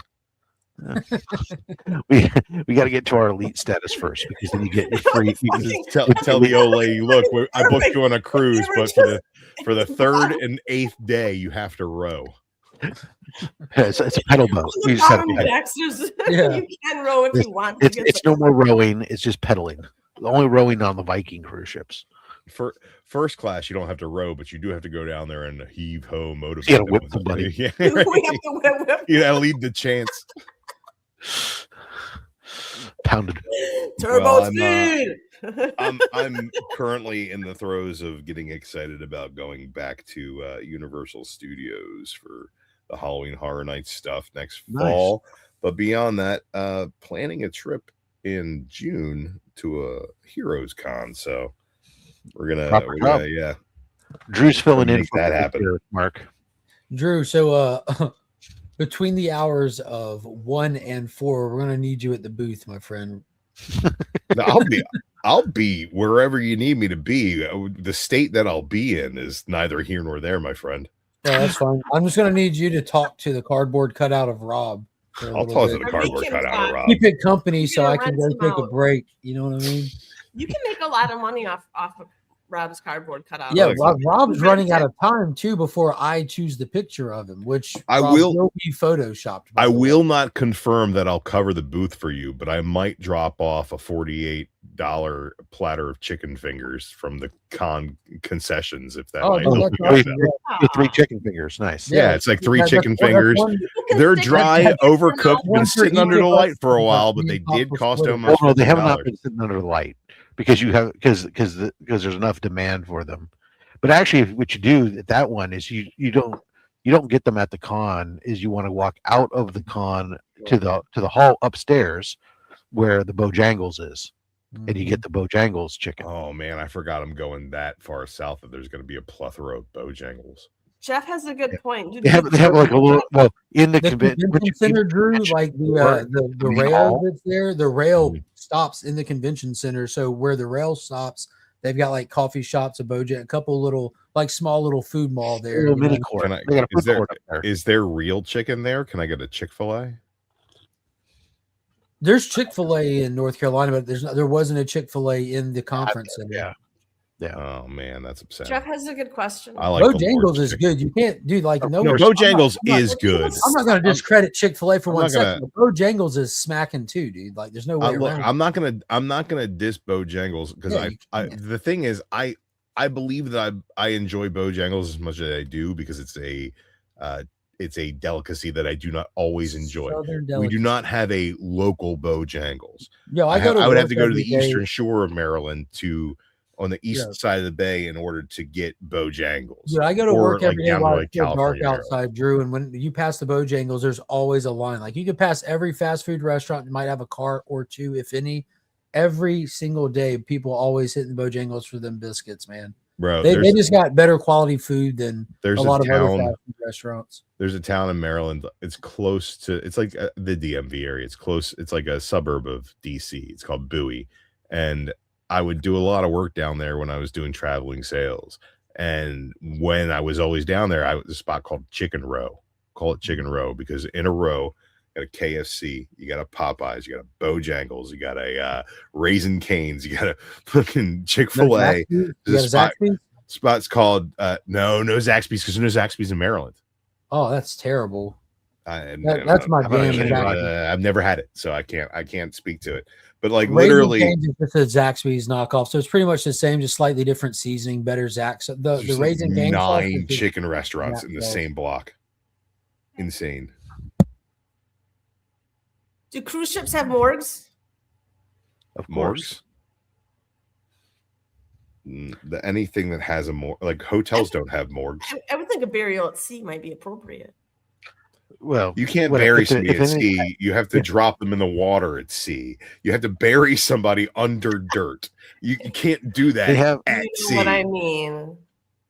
they have facilities that that are going to take care of anything that happens. Freezers next to the hanging meat. Let's gotta be fine here. They have there's a whole medical center. There's a there's a little jail. There's all those things are there that if they need for various reasons. Hey, I'm sorry, if but they have the chances of poop running down the walls is less than 0 if you're on a cruise ship. So I'm out. It's the Oh my chances God, of I poop saw that running down the walls if I documentary. stay at a shitty motel is 0. It's not Drew, gonna have happen. you ever had a Wait a date? second. Hold on. I got to do your math. You said if the cruise ship, the chances are less than 0. So No, you don't more than want to 0. go. No, you said less. So that meant that you want someplace where shit can run down the wall. It happened pretty much. All right, the chances are not 0. Drew, have you had a Dave's hot chicken before? I've never seen shit. No, I Oh, don't really There even was a know cruise Dave. ship from but Rob I'll try his here. hot chicken. Dude, it's super good. It's fingers and sandwiches, but their spice thing, their spice system they got is like Yeah, it's wicked good. And I I know think what I ate Sam last night. Jackson quietly owns a bunch of them. Like it's Really? but I've only eaten there one time. There's one by my daughter's college, and she wanted me to try it. It was amazing. But they're building one here now. It's not open yet, but I checked like every couple of days on Google to see if it's popped up yet. I'm very, very excited for that. Gotta get the kids Hey. part-time jobs there so you can get In discount on chicken. 2013, the Carnival Yeah. Triumph. I know about that Yeah. story, and it's I funny. watched that. There's a documentary on it. I watched Because that. There's a and- documentary about your favorite mode of vacation resulting in poo being everywhere. Then like and if you want to go I'm look out. for things of air, disasters for any number of other activities, they exist as well too. So, what's the statistical likelihood?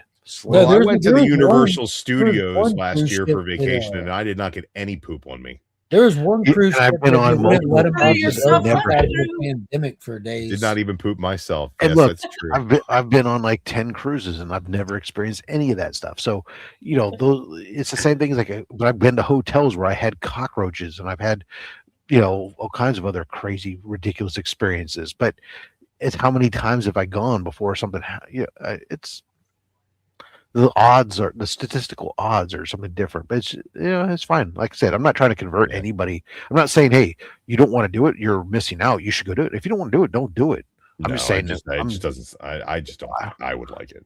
That's fair. I get why people enjoy it. I get why people enjoy like all inclusives. I don't like all inclusives.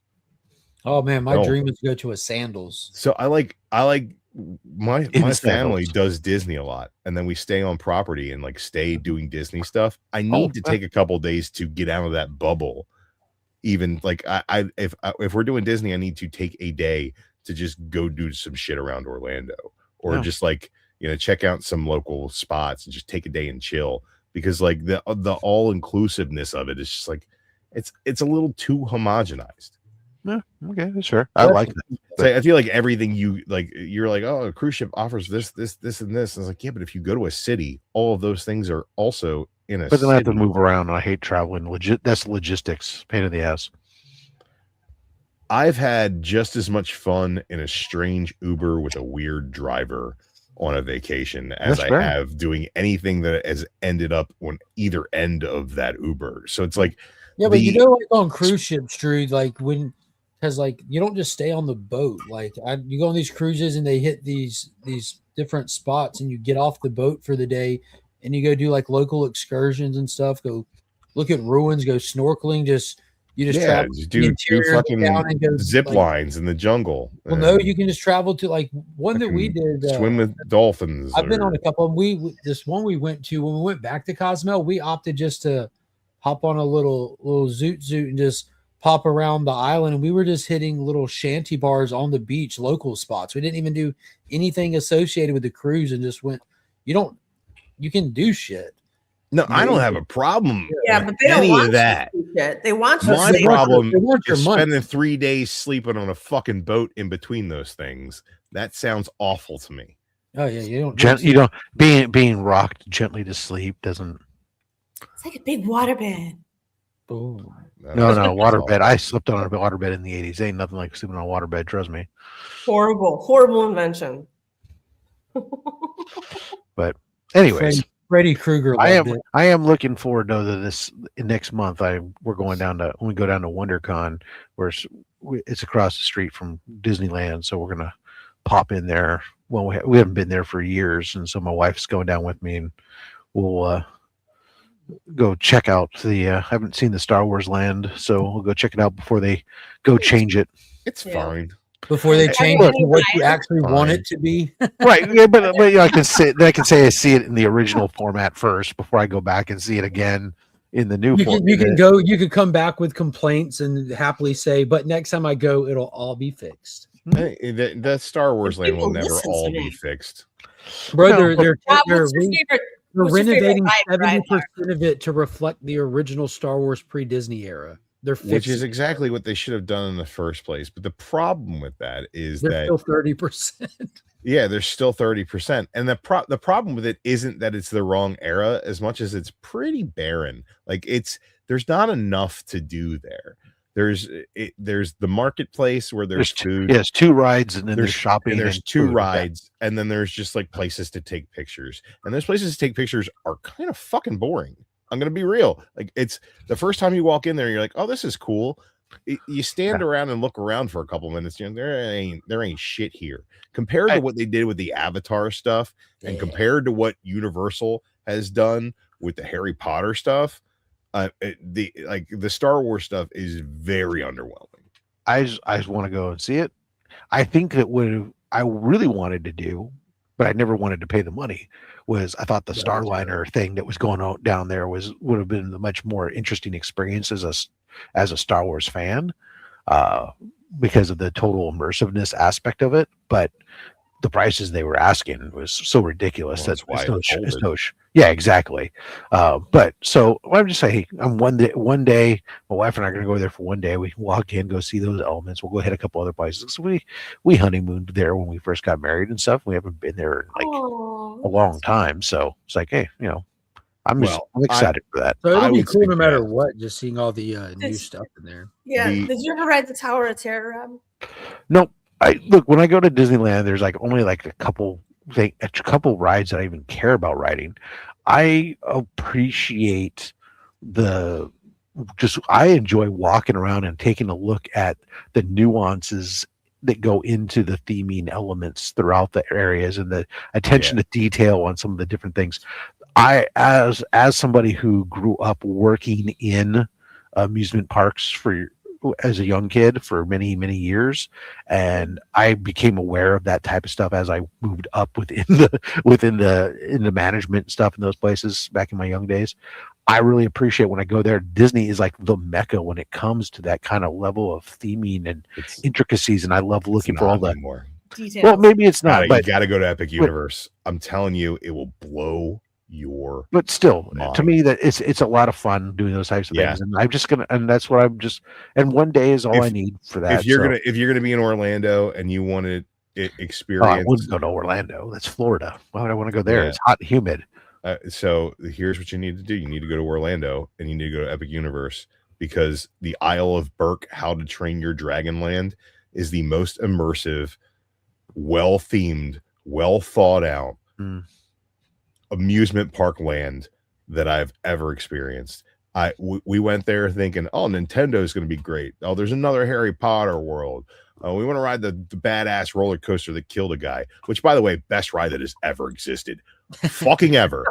It is unconscionably enjoyable in every facet. Which one was it? Stardust Racers. Oh my God. So Universal? That might have come around Epic Universe. Yeah. Epic Universal Epic Universe. And I mean, he was a paraplegic whose neck snapped when he rode it 38 times, passed out, and couldn't keep himself upright. So that's on him. Well, that's not like it killed him. It sounds like he died. He's a stupid person with stupid family who didn't take care of him. That's how most. I said it out loud. I meant it. I'm not taking it back. I'll say it again. Every death on a lot of deaths on amusement park rides tend to be because of stupid people doing stupid shit they people weren't supposed to be doing. stupid shit. I think Those it's things are important safe. stuff that we're not ableist built to and keep we you treat alive. everyone the same. So My favorite was at that the guy who local. clearly was a working brain used it. My favorite is the local theme park here where somebody died was because the guy lost his hat on the ride, and rather than wait for them to Climbed the do fence their, and got his head kicked off. he went through the gate that said employees only, then went to it had fallen in it's a fenced off area, climbed the 8-foot chain link fence into the area where then when the coaster came down and it was a ski lift style roller coaster, somebody's leg hit him upside the head, shattered that person's leg. That's the worst part. Killed him. And then the family tried to sue him saying, well, you didn't post the signs in Spanish. It's like, because he didn't read English. It's like, who the fuck cares what language you speak? Guess what? Don't matter anymore. We got an official language in the United States now. It's English speaking. Even if you didn't, the universal language to me of do not enter is a fucking gate followed by a 8-foot chain link fence. If you have to climb that to go over it to get that's universally, I shouldn't be in that area. Fair enough. Yeah. I will say though, and that was ride that killed the guy. He got no money because the ride that killed the guy in Epic is great. Everybody should ride it. It's fantastic. It's a life-changing experience. But also, like their Horrorland, like the Universal Monsters area, it's a little sparse, but the Frankenstein's Castle ride, animatronics in that thing are amazing. It's just like the perfect like mix of media where it's like the projection screens and the physical animatronics and just the way that the ride moves you through the thing. It's just watch a little reel on it, man. It's that the animatronics in that are fantastic. The theme is fantastic. Cool because it blows Disney away, man. It blows it away. And like I'm a big Disney real head. Quick, good morning to Taylor Winder. What's up, Taylor? Don't know, there are very, very limited spots remaining on T-Dub's commission list that he opened up the other day.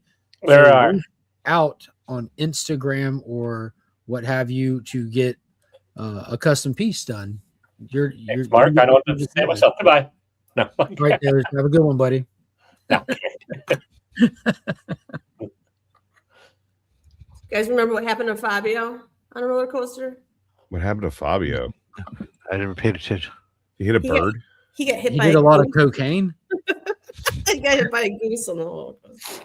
That is frightening. I don't like geese when I'm not on a roller coaster. I don't like the geese because I know that's just the Canadians spying on me. All the honking and flapping. Yeah, it's their Air Force flying overhead to fucking spy on me. Those bastards. Taylor, who I should go outside and shake my fist at him and say, go home, Chris. Leave me alone. Nicknamed all the geese Chris. Perfectly saying, Rob. Yeah. Old man yells at geese. Makes sense, right? Does. I got the joke. Also, why would anyone? We freely announce all our dumb shit. Canada doesn't need to spy.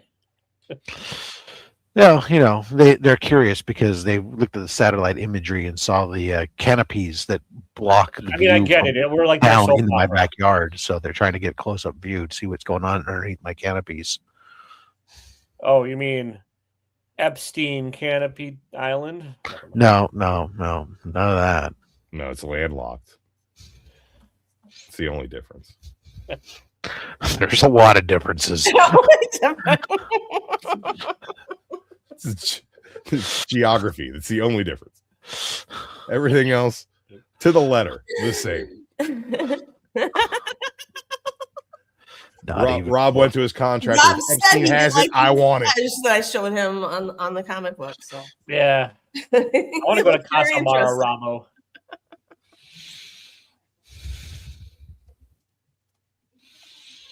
The only orgy that happens at my place is the meat that goes in their mouth. Oh That I mean, that's on page 1003 phrasing? of the Epstein files, Rob. And then comes the human centipede with Phrasing? Why? What is your fascination with the human centipede today, You usually madam? bring it up every day. You have brought it up twice. I have brought it up none. She just beat us to it this week. That's all. Would you rather be first or last? Exactly. No, I want to be smack dab in the middle. Give me the full experience. Full experience and Be Yeah, careful I'm what not- you wish for, okay? Ain't no half stepping, you know. You full step, you could break the centipede. You might want to be half stepping. In for a penny, in for a pound. That's what I say. Let's get this human centipede of a cruise ship rolling. the cruise ships, man. Taylor, what's new with you? Nothing exciting, really. I'll be selling on Whatnot soon too. So if you guys get bored and want to buy some books live on Whatnot, not sure when it'll happen. Corporate America turns out does not like me, and I don't like it. So find another path. Not a good fit. No. Are you looking for a job again? I kind of am. I got replaced by a lovely gentleman in Pakistani who was charging a quarter of what I was. So in Pakistan. So They call those go-getters. yeah. So it's That fine. sucks. I actually did apply for a job down in somewhere near Augusta. Haven't heard back. I'll let you know. Mark is slowly trying to collect the entire set of comic book content creators. I also applied for jobs Yeah, for we're gonna move to Arizona. Madam too. So Is this a remote job, Taylor? some are hybrid, some are remote. I'm just applying all over. I'm kind of shooting my shot wherever. Yeah. If I know somebody there, I'm like, I'll apply there. What the hell? I have one from there. Anyways, what are y'all up to this weekend? Anybody do anything for the world's worst football game on Sunday? Who cares? I gotta work. Packers aren't I'll playing. be off by the time the game starts, but I'm watching the new Game of Thrones show tonight since they moved the episode to today because the Super Bowl. Super good. Finn has a karate testing tomorrow, which we've had like a run of just family being sick, coming home from school with the crud and stuff. So trying to get back in the routine. And other than that, I'll is just he be studying, breaking I'll things be- around the house with the edge of his hand? Yeah, Are pretty you much. holding up boards for him to chop in half?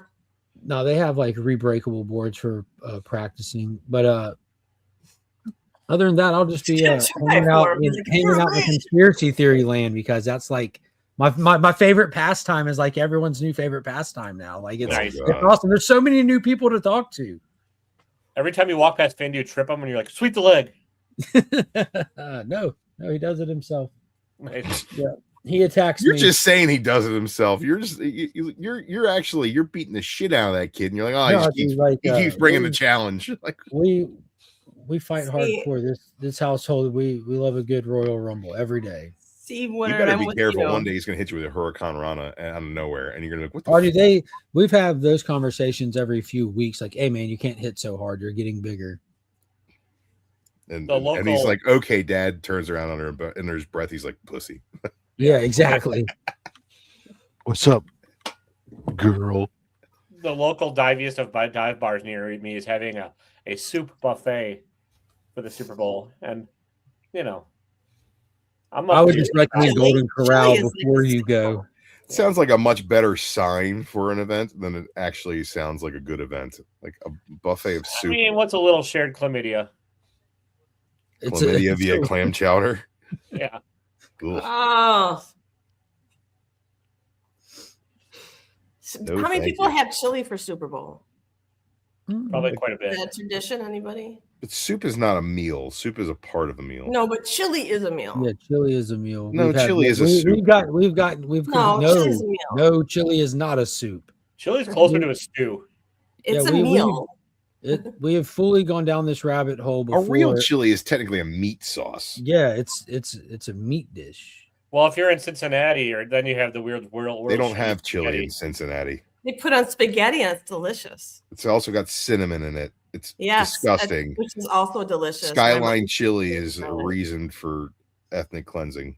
I don't know. All Midwest, Cincinnati should be wiped off the map. I fully admit the Midwest does not do chili properly. We do like the red beans and the elbow mac in it, and just whatever the hell else you want to throw. Chili in. doesn't have beans in it. I'm aware. Chili does have beans in it. No, chili does not have Chili beans has in a it. ton of Chili stuff in does it. have beans in it. No, you can add beans to chili. Chili does not have beans in it. Chili But has beans. usually in it. it has beans. You can Fire up the Google omit the machine. beans from your chili. No, Yours you broke can as I add was growing beans up, it to had spoil chili. in it. Chili with beans, not chili doesn't have beans in it. How many people top their chili with Although Fritos? when I buy it with the can, in the can it says chili with meat. Yeah. Fritos, sour cream, and cheddar. Yes. See, that's a good Yeah, topping. Kyle Or some likes sour scallions. cream. I never Yeah, heard. you're that sour gonna cream need thing from Kyle. chives, sour cream, chives.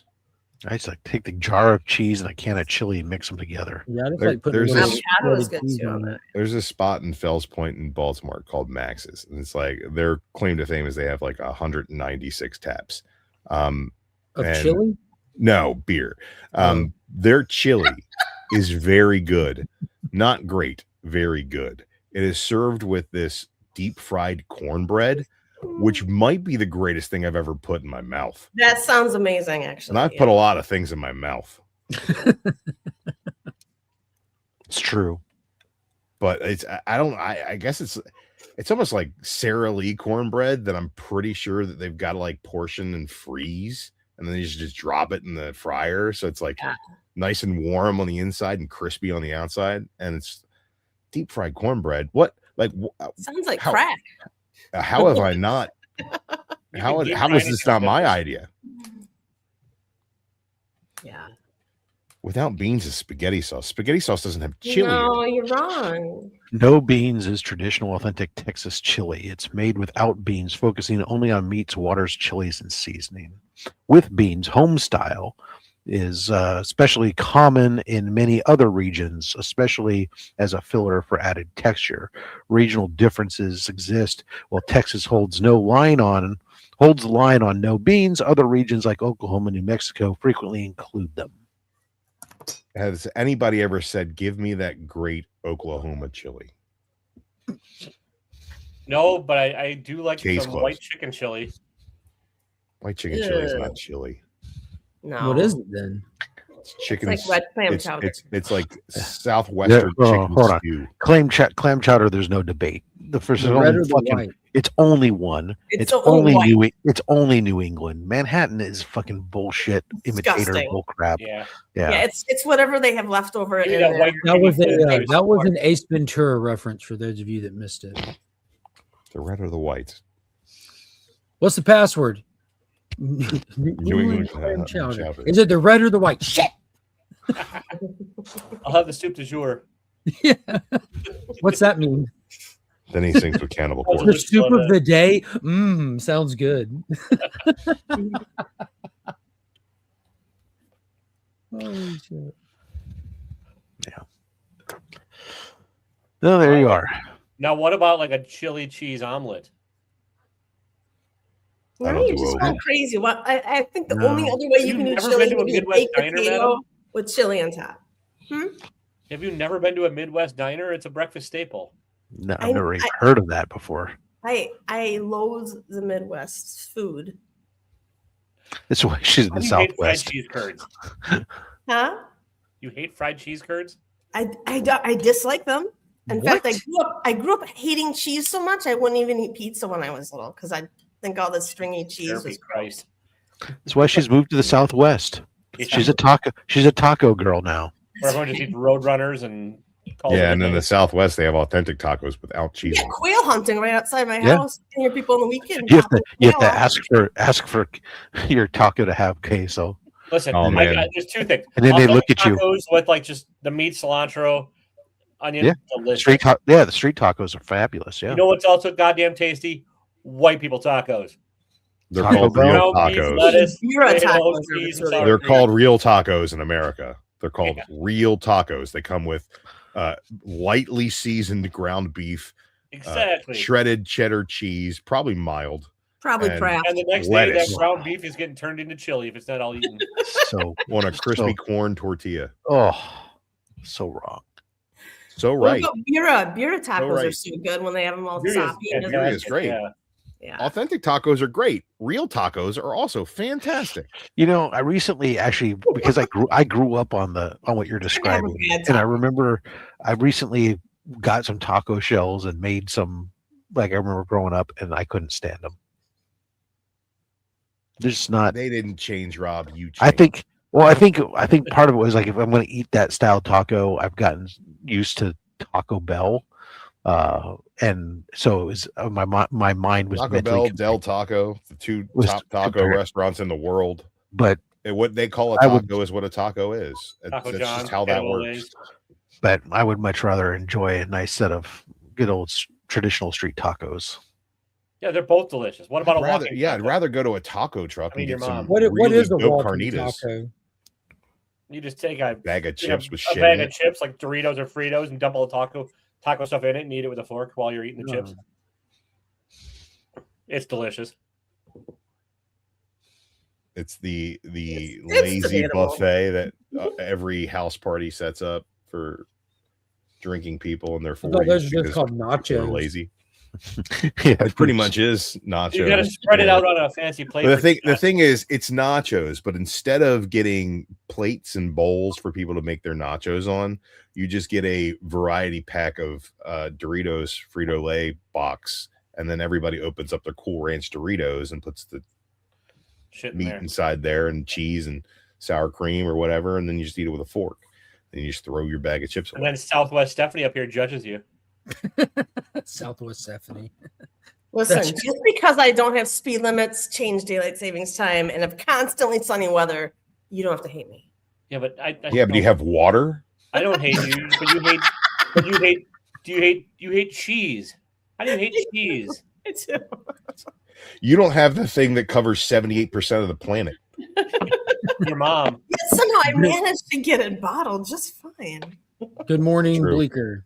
Good morning. How you folks doing, man? Good, we have water falling out of the sky, and we drink it from a bottle too. So it doesn't make any damn sense. All the Arizonians just run outside, open their mouths when it rains. You don't want to drink what's falling from the sky, my man. You can filter that just the same. Yeah, we don't have to explain our weather here. Like, yeah, but it's a dry heat. It's more like a convection oven than a steam oven. Okay, it cooks faster. You know, your sweat actually.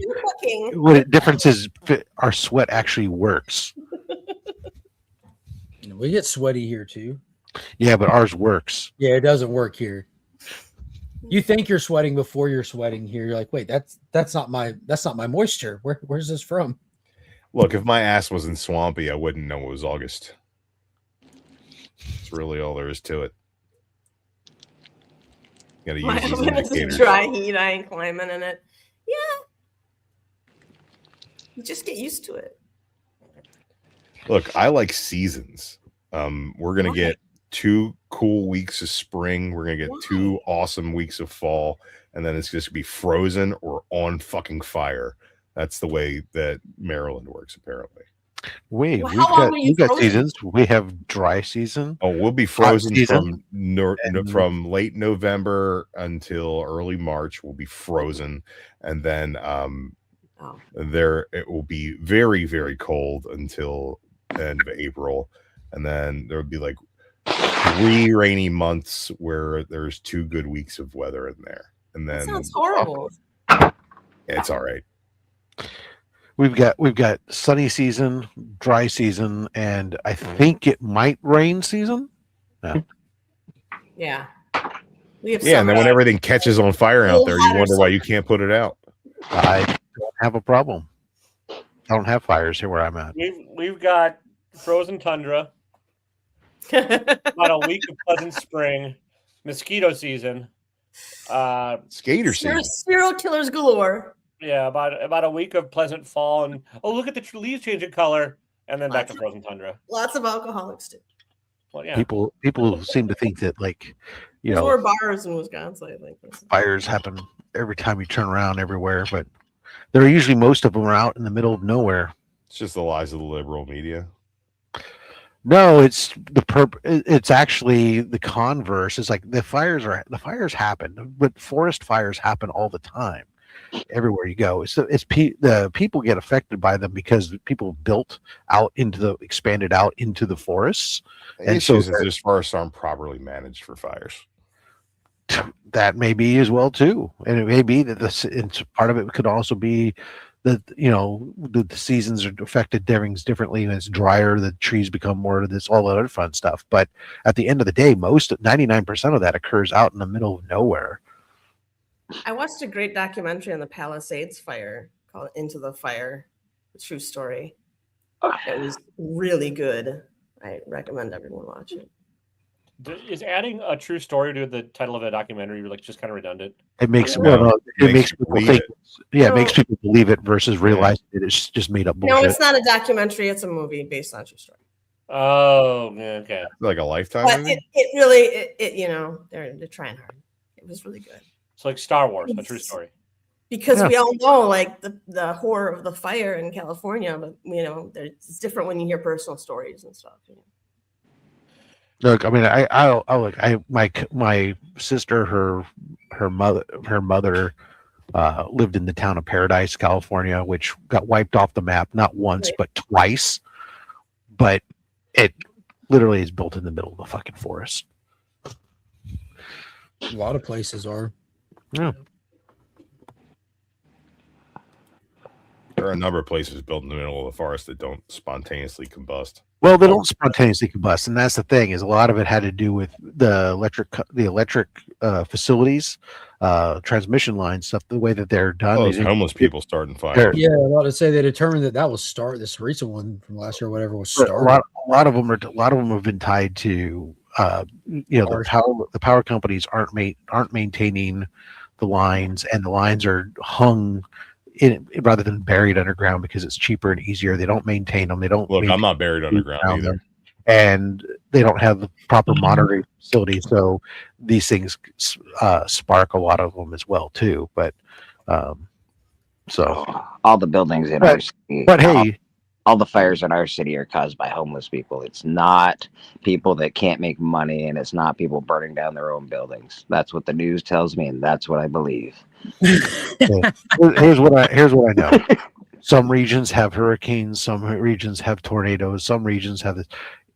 Every region has things that can happen, disasters that can happen in those areas, and it's like you can't to sit there and try to nobody blames the eastern seaboard and going, oh, you guys are to blame because of your fucking hurricanes. Why don't you guys put up some wind block? No, wait a minute.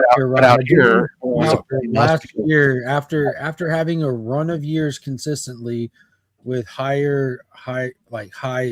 hurricane touchdown on land, last year, after all these federal programs were defunded greatly, not a single hurricane made landfall, and numerous of them took miraculous 90-degree turns before making it to land. So just throw that out there. So what you're saying is that Georgia was responsible. Maybe some people control the weather. As soon as you defund the park, all of a sudden these hurricanes don't show up. I'm saying you need to place the blame, Rob. You need to blame more people. The Mid-Atlantic region doesn't suffer natural disasters. Neither does the Midwest. I feel like you guys aren't going through earthquakes, blizzards and frozen fucking shit going on. It snow's a pain in the ass, Biggie, but like it's not a natural disaster. It's just like shit sturdy people deal with. Oh no, tornadoes. We don't got those. I mean, we've had them, but like not the worst we've had is exploding trees. We might have tornadoes, but we don't have tornadoes in an area where everybody lives in a fucking trailer for some reason. Like what is this even what are people even doing? Tornadoes. Why would you move to a place called Tornado Alley and live in a place without a foundation? What is this? Who are these people? I mean, same reason you build a house at the bottom of a volcano, bro. It's fucking beautiful. The only thing I have to worry about out here is a haboob, if any of you know what that is. Haboob. It's a little monkey from Aladdin. Yeah. Good guess. Haboobs. We have to worry about haboobs here. Oh, haboob. They said haboob. I like boobs. Is that those little collectible toys that cost way too much? Those are little boo-boos. Yeah. No. Is it Rob, like a dark, you don't know. Are you looking at No. I just heard. I heard you say something about you got boobs there, and I'm like, I live Yeah, close to boobs. DC, I so got- the I only got thing we're boobs worried too. about I is love Big it. Bada Boom. I can't believe you don't know what that is, Rob. We're worried about the I Russians. don't know. man, Is that by the way. a strip joint in town? That would be a good name for one. Yeah. Let's Is go that to like Habu. is that like a Navajo chupacabra? It's not. Oh, it's It's a not- bougie word for dust storm. I googled it. There you go. There you go. How did you not even a how did real you decipher how It's what just she was talking blowing- about was spelled? That's just something you have to like take a thing to your windows to afterwards. No, Bro, I have so bad. videos of Finn Over standing and there in front of a little dirt devil doing this with his hands. Like he loves them. When you go to the Walmart where they have the buggy return, the garden center's right here. The buggy return on the front of the building is up here, but there's like a little cut. So it always Catches leans, air. always make it there, Yeah. and it's just constantly like every couple seconds it'll just kick up another one, and he always You runs ever up there take a and starts. plastic bag out there, do your best. I would guess, just stand in- Casey? I would just stand in front of one of those like Tony Stark and Iron Man after the bombs blew. It's like, Yeah, exactly. Yeah, but it's super cool, man. I love little dirt devils, man. Those things are cool. They are cool. I love them too. No, I ain't saying I that I also want love to when- deal with when one of somebody those is like cool. desert storms or something, like those massive ones that shuts down a city while they're going through. That looks treacherous. Mm. I wish it would rain squids like in Watchmen, the TV Delicious. show. Just want squid rain. I'm happy there's no squid rain. Why would you wish that upon us, Drew? free dinner. Life's not interesting enough. Just go- Interdimensional why squid don't you rain go? Why don't you go deep sea diving or something? sounds dangerous. You know what doesn't sound that dangerous? I'd rather have Squid a rain. zombie. Falling Falling squid from the rain. sky is Yeah. very dangerous. No, you that's just true. get in your car, and then you wait, and then the siren goes off, and it's done. This is like Cloudy with a Chance of Meatballs, except turn bad because nobody wants squid. If it was raining meatballs, I would turn my face to the sky. It's, and it's open my all just mouth. based That on sounds Attack of the Killer delicious. Tomatoes, anyways. So Cloudy Yeah. with a Chance of Meatballs, one of the best picture Look books like me. ever, Dude, it's so funny. and so beautifully illustrated. I love that. Oh, I was talking about the movie. No, if you've seen the book though, haven't you, Mark? No, I've seen the movie. No, you need to get the book for your kids. It's the illustrations in it. Like I have not forgotten them. They are imprinted in me. They were so good. balls Just- fly in your face. What? Just the fascination of seeing like a big pancake over the school. You know, they're trying to lift off with helicopters, and seeing Why wouldn't you just eat it? I mean, it's so cool. Because there's too much. That's why you have a school full of kids, man. They can all eat the pancake together. Big guy like living on You're the like, edge. no, school's down. School's shut down. Yeah, I guess I got enough excitement going on, but What happened to Would've your been- car?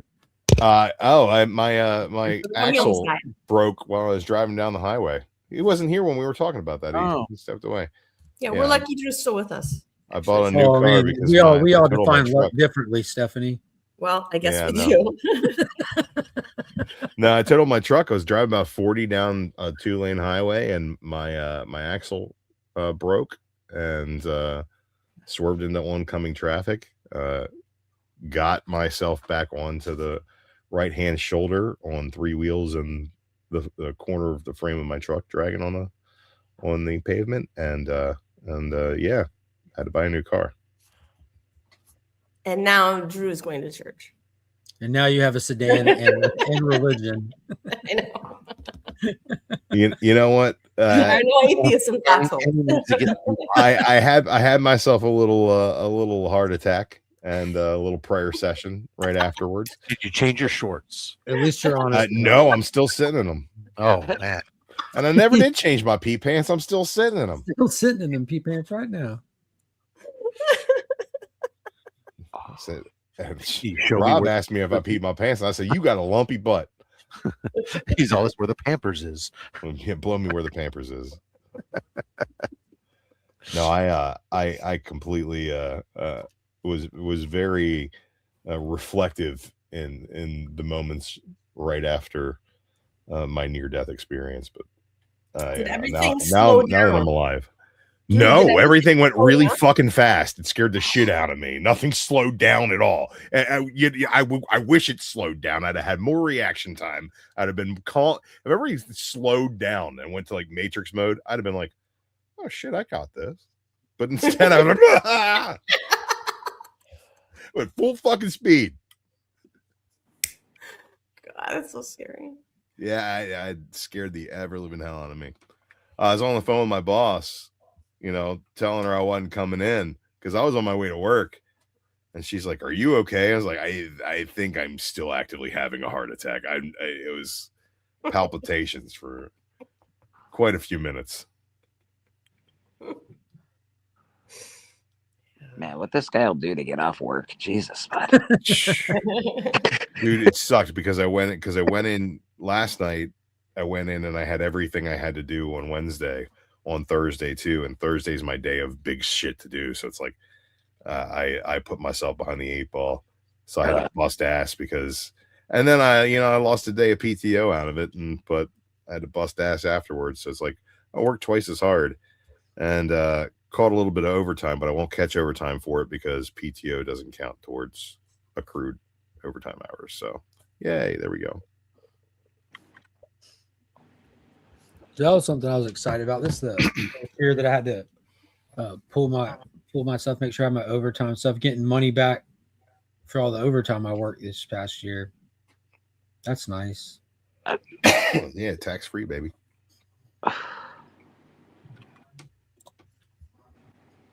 Hey, Biggie. I saw you, Biggie. What up, I champ? saw you. There. Yeah. Sneaky like that, yeah.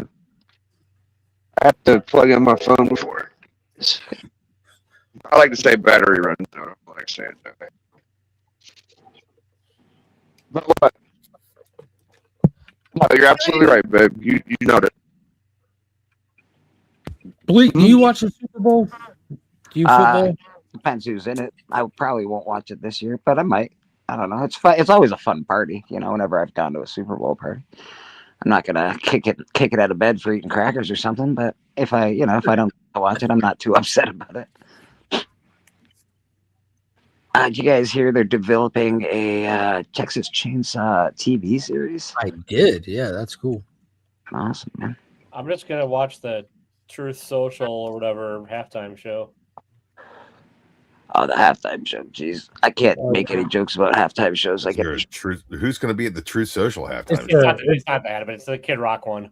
Yeah, it's put. Hell yeah, that'll be better. Organized by Turning Point. I'm definitely watching that. It's got Brantley Gilbert on there and Kid Rock. We talked about it when we recorded in the week, but I'll be checking out both of them. Like, let's be honest, it's Kid Country. It's not Kid Rock. No, he's definitely still Kid Rock. I give you that. He's got that cowboy mentality to him for sure. But old Bob still puts on a hell of a show, man. Bob just started making country music because it still sells. I just think it's, dude. I just think it's cool that there's more than one. It's two things to talk about, two things for us to critique, and twice as many jokes. Like, who the hell's complaining about that? But only one of them looks like Dr. Phil. Yeah, let's see where he goes. Yeah, I'm excited for the Super Bowl one too. That's always like one of the biggest little coordinated performances of the year. Like I'm not familiar. I'm familiar of Bad Bunny. I don't know his music. I don't really care about his music is jamming. I mean, it's a good. I don't understand a lick of it, but like it's jamming. It's Yeah, Do you remember when Shakira and Jennifer Lopez were performing together? No. Mm-mm. None of you guys remember that? No, we Janet Jackson and Justin Timberlake overshadows it all. Bedazzled, and they're just. Yeah, did Justin Timberlake whip out one of their nipples? I don't think so. No, but it was a lot of crotch thrusting. Let me just say there was a crotch thrusting contest there. I'm actually more excited. It was a little bit like I can't believe I'm watching this on TV.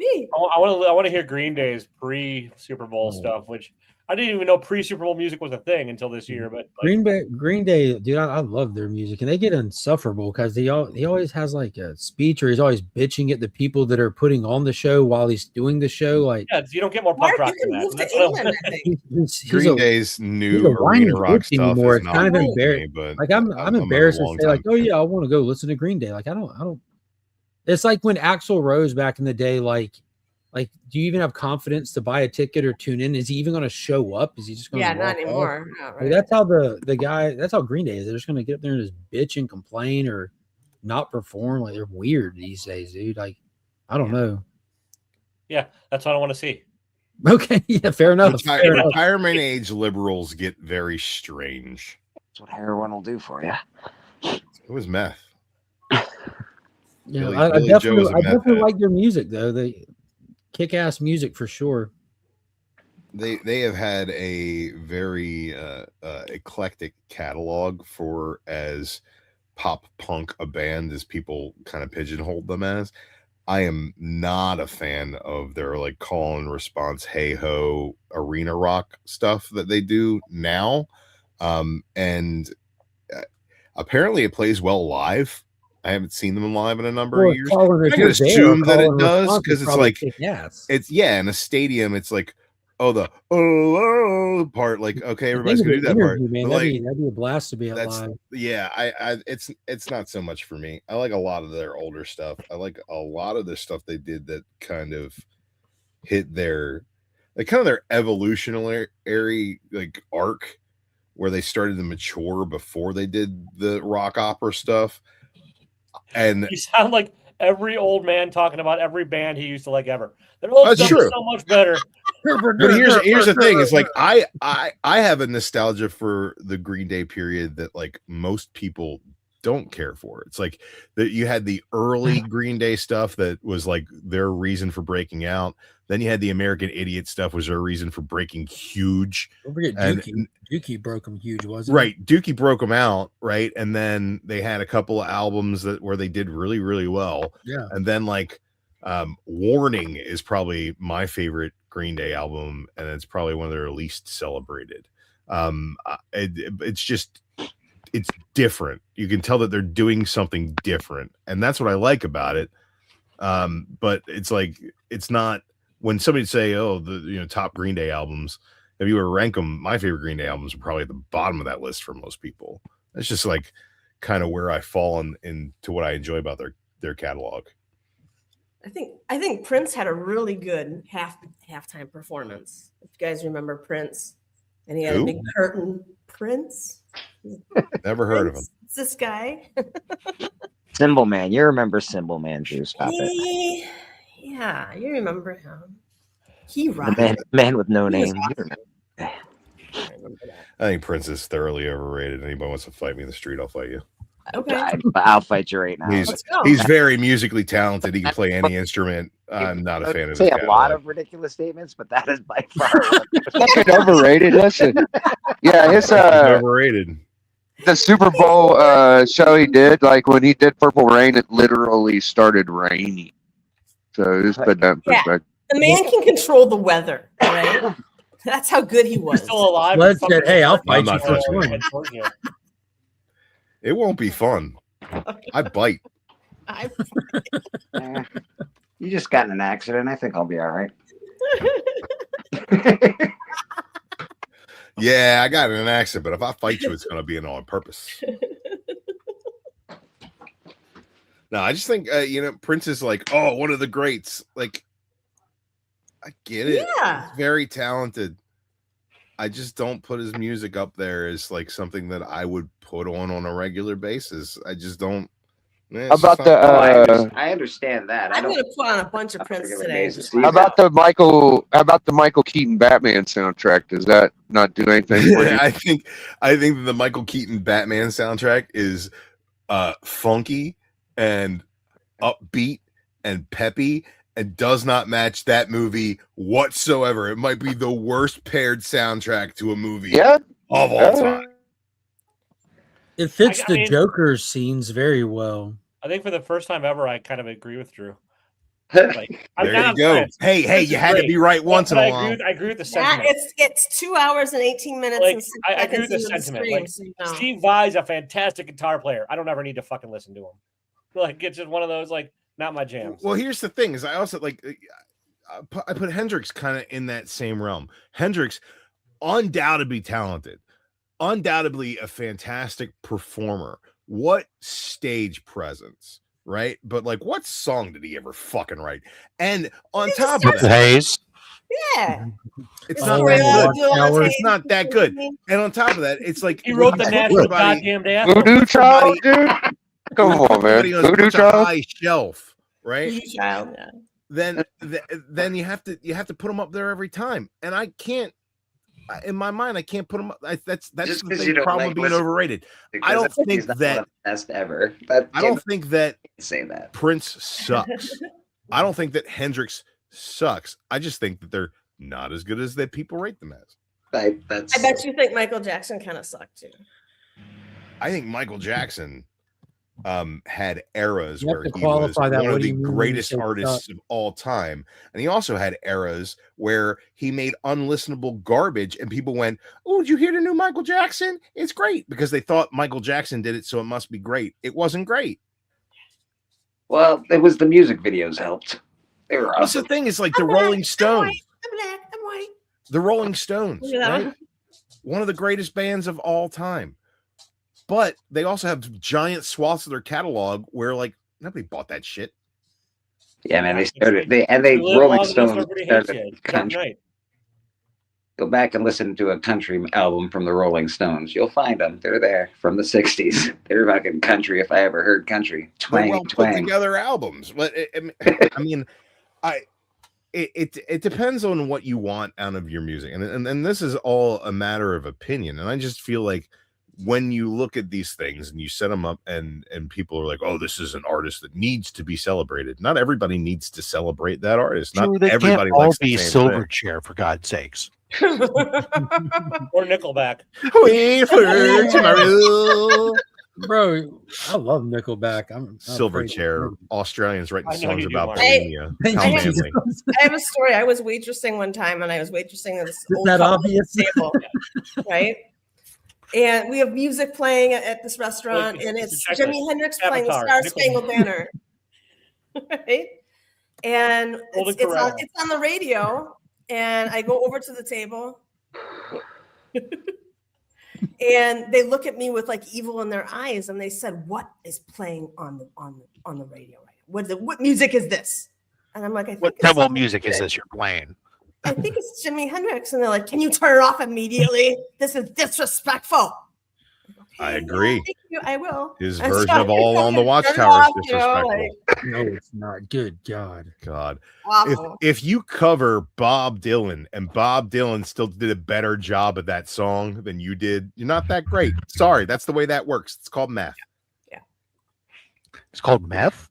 Math. It's I mean, I can understand if you were on meth. Count it up. I put the numbers out there. You count it up. Math. Nickelback makes great stripper music. How would you know, Brad? Come on, we all know that that's what Def Leppard does. Nickelback's Yes, actually not yes. that bad. Yeah, see, Woodard. Yeah, don't worry about Leppard it. and Warrant. That's all you need for the strip club. Maybe some White Snake. I don't know I'm if a- I'm a Madonna big can move in fan. her body now, but she's still going. Some jackal. All I'm saying is that 80s hair metal and strippers go hand in hand. I mean, that's all I'm saying. I think the best stripper song of all time is They Space did have the Lord best by Monster music Magnet. videos for Cherry Pie, for instance.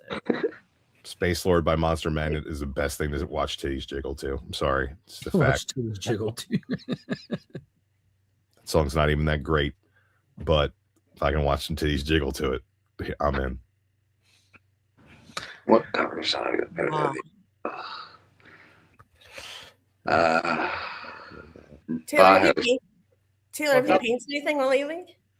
Yeah, I'm working. Well, in the middle of 2 commissions. I got a pet portrait I'm working on, and then a commission where some sister wanted to have me paint her brother as Obi-Wan Kenobi and Yoda. So I'm working on both of those. Wow. I got a commission coming up for Brian LCS, where I think I'm turning his dogs into Spider-Man and Venom. I'm not sure yet, but That's That's awesome. cool. so Look, I will say, to answer that question of like, what cover songs are better than the original? I'm a big fan of Nine Inch Nails, but I will say Johnny Cash's "Hurt" oh man, you gotta is fucking better. Yes. I mean, it's its own entity. Do you know who else said that? And There's emotion Trent in Reznor. that. Yeah, exactly. Trent Aretha- Reznor said, "Man, he did something with this song that I could have never done." He actually said, "That's not even my song anymore. That's Johnny Yeah. Cash's song." Yep. He Tainted stole Love. my song. Soft Cell's doing Tainted Love. I mean, no, you think of that song as Soft Cell. Remember, when you hear people do it, people say, "Oh, they're covering Soft Cell," but Soft Cell covered that song. I would put David or Nirvana's cover of "The Man Who Sold the World" up there too. Great cover. Aretha Franklin, Respect. Ziggy Stardust by Bauhaus, I think, was much better than David Bowie's. Sorry, man, just is. No, you're just. It's okay. You can be wrong. You have been before. I'll get out of here with David Bowie love. Did you just show love for Bauhaus? Bauhaus deserves. Are you all the the hot, shit. sad girl from middle school? Little Hey, Bauhaus. hey, don't knock Bauhaus. Fucking Bauhaus is great. Yes, sir. I like anything Chris Cornell singing. When he sang it, I got to see him in concert. Bauhaus was exclusively for girls who cut themselves. Weird Al does a legit cover of Rage Against the Machine. Oh, yeah, that's wild. I'm a big fan of Scary Weird. Pockets. You guys know Scary Pockets? Weird Al's They're like a jazz funk collective. But if you get a chance, check out Scary Pockets. They do like exclusively covers, like kind of loungy, jazzy, poppy covers of classic. I just know I hopped American in pop hits. I was in my wife's car the other day, and I was like, "What the fuck are we listening to?" And she had on her Spotify playlist she had playing. It was metal bands doing covers. They were all doing and they were covers that, like, some of them weren't bad, but some of them were like, "Oh no." The Miley Cyrus cover of "Nothing Else Matters" by Metallica is actually very enjoyable. Miley Cyrus does a lot of great covers and co-op or She's a voice for a generation. Hannah fucking Montana. I have learned, and she's earned a lot of respect for me as a vocalist, and some of her stuff that she puts out is really, really good. Yeah, I'm telling you, Guar's cover of Pink Pony Club. There you are. A lot. All right. Guar's cover of "School's Out" is fucking great. It's getting close to that time. Sun's getting low there, big fella. The Midwest goodbye. Yeah. Time for me to venture off into do some work and get paid, I suppose. And then make like a baby and head out. Oh, I've got comic books to buy, so I gotta make some money so I can do so, I suppose. Make like a tree and stand still. No, make like a tree and jam, make like peanut butter and scramble, make like eggs and leave, make like I don't know. Make like a tree and plant roots and stay. No, I don't want to do that. I'll wear out my welcome. It's true. I do that everywhere I go. And with that, we close All right, this. easy, man. I'll see you guys after the Super Bowl. Oh, Unless you tune in to Only Slabs tomorrow. Who do you have on? Mad Spidey. yeah. Hey. What's he so mad about anyway? Spiders. Have you seen them in Oh, Australia? They're big. Yes. That actually makes perfect sense. They Yeah, it's all actually coming together. makes sense now. Yeah. The boys in the lab ran the numbers. They came back legit. Yeah.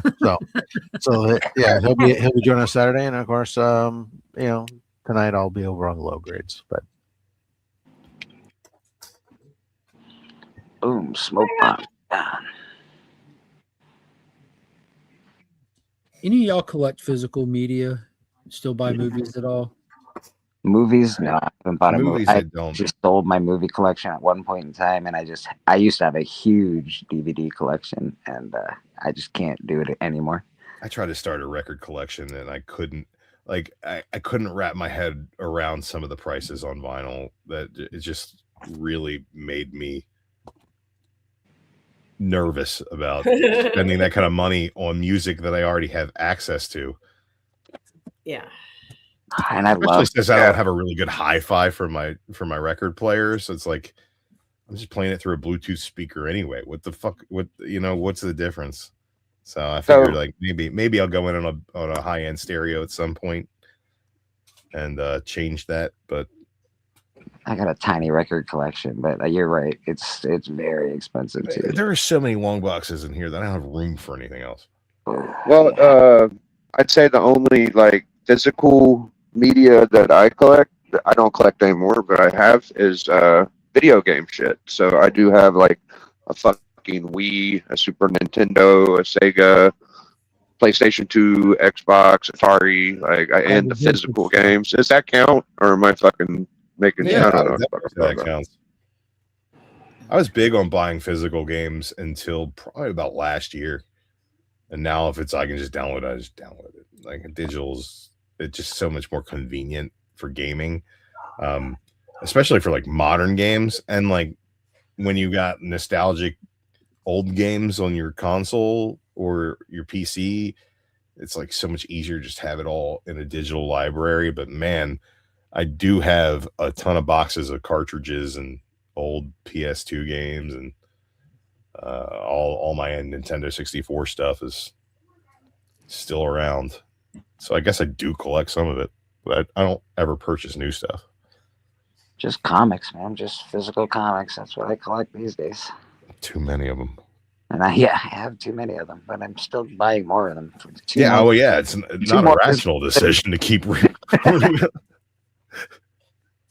God dang it all.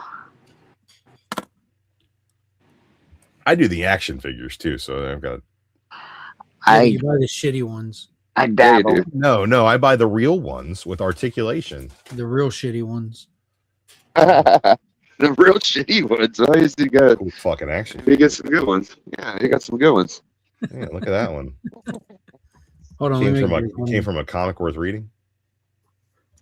Came from a comic worth reading. That is cool. I'm not gonna lie. I like that. Yeah, I like the paint apps on it. It's like I don't like a lot of the 97. I can't see it good. Can you open it, please?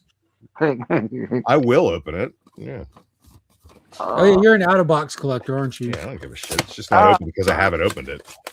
Saw something that I fucking love. It was a third party wrestling figure blister box like that, and it had like a slip back where it's collector friendly. Have y'all seen this shit? Most of the Marvel Legends in the standard boxes, not the retro cards, they're resealable. You can put them right back in. Yeah. You just pull the back out and you can put it back in. I fucking wish all of them were like that. That would be so dope. I've said it a billion times. That's what I like about the McFarlane figures. You pop the top, preserve the box. Yeah, if only they go right back in those display window boxes, and they don't really lose any of their value.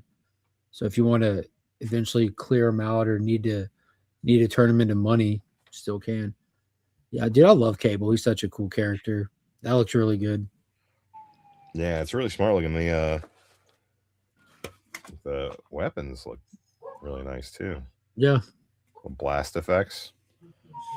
Yeah, I was prepared just to give you shit, but then you pull up a Rob Liefeld character. I'm like, yeah, I'm in.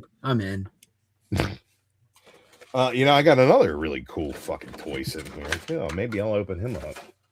He's almost as cool as Cable. I just got done reading the new Thundar with the cover by Rob Liefeld. Ooh. The last Jeff Jarrett. Yeah. Remember him? I collect these AEW Jazzware figures. Dolls. They're pretty fucking cool. Dolls? No, dolls have soft goods and hair. Action figures do not. That's not true. If you look up the meaning of it, the word. It looked like he had soft goods. He does have soft goods. So okay. This is technically a doll. Yeah, this is a doll. Got him. He does have soft goods. Most of these AEWs, like their jackets are like plastic or like rubbery, and that is not a soft good. This is actually a stitched robe. So yeah, but if he had hair, he'd definitely be a doll. Like Hot Toys, those are dolls. Nice. Like if you pay like $2,000 for an action figure, that's a fucking doll. It's got clothes, it's got hair. That's a doll. A lot of people will consider points of articulation what prevents something from being a doll. I think that just prevents it from being a statue. I remember having Athletic Ken, and he had points of articulation way back in the day. I mean, Barbies have points of articulation. They just don't have. Some do. Most They don't of have them elbow just joints. They stuck don't. Some They're have all- some have the adjustable knees. Yeah, and they're all stuck wearing high heels forever, walking on their tiptoes. Yeah, that makes your calves look better. Makes the ass taut. Anyone getting the McDonald's changeables right now? Oh, yeah, they got the new Transformers back. I saw a little not know post that. about that. I don't know, I had a Yeah, I got like honey chicken 3 sandwich of at them. McDonald's, and I should have not bought that and bought changeables instead. Yeah. They're pretty sweet. I got 3 so far. I mean, they got like 30 though, which sucks. I thought they were just doing the original line. No, they're doing an original line inspired line. So there's like So they're 30 not or the 40 of originals. them. I don't think I, so. No. You said McDonald's, right? I got one of those recently. The Ooh. changeables. What's up, Retro? Yeah. Damn it. Hey, Legion, let me show you what I got yesterday. I don't even have Oh, let one me here. tab back over. I'm over here steelbook shopping. Hold on. Steal what? I just picked this guy up. I think. You Oh, appreciate- hi. I can't really see it good. Can you open it? I cannot. It's the dude. first cameo appearance of John Constantine. How do you read that book? I just read it on the blue side of the label there. How But do you read the book? if you read the book, This is David Bowie in the read background. your comic books, people, because man, let me tell you, it's not looking good for old John Constantine in this book. Oh, John Constantine. John Constantine's my least favorite character. Bro, it's just a background character in the restaurant. Yeah, and it's not even him actually. Mhm. What he wanted to draw, I think Sting or something in the Yep. book, and so he drew an image, and it's sort of resembles Sting, I guess. And Yeah. people latched onto it and said that's John Constantine. This is his first cameo appearance. It's fucking not.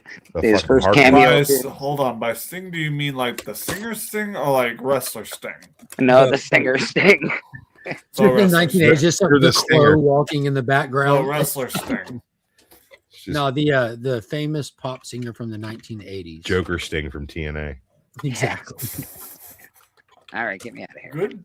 That was actually kind of good because Joker. What grade was that, Bleak? 9.6, buddy. 9.6. 96. I Chihuahua. How much was it? Not very much. Jared's torso. $130 or something. The gap between That's a 9.6 good and deal. 9.8 is probably pretty massive. Yeah, that's exactly. It's 0.2.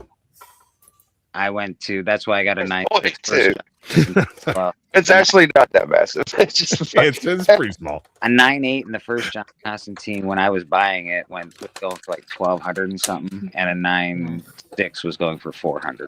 So fucking good deal. Well, you got your fucking 96 like half price what I think it should go for, but yeah. I got a really good deal on it. Yeah, you did. It's always nice to get a good deal. Well, like you go on eBay once in a while, and people are willing to sell comic books. It's crazy. I know. I try not to get fixated on just one book. Like right now, I'd really like a fucking Falcon. I've been bitching about it for 4 months, but none of them are presenting well. So I'm going through a myriad of different books at that price point I would get, and I'm not really doing too well, but I'll figure it out. Yeah, that's valid. Can't stick to just one like title. It gets kind of stale after a while just reading one thing. You know, Drew, what's funny about you showing that? I was just in the other room before I joined, and Legion, that's why it took a while, because my housemate wanted to show me something.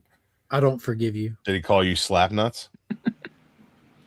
No, but slapstick would have been more appropriate because that's an actual comic.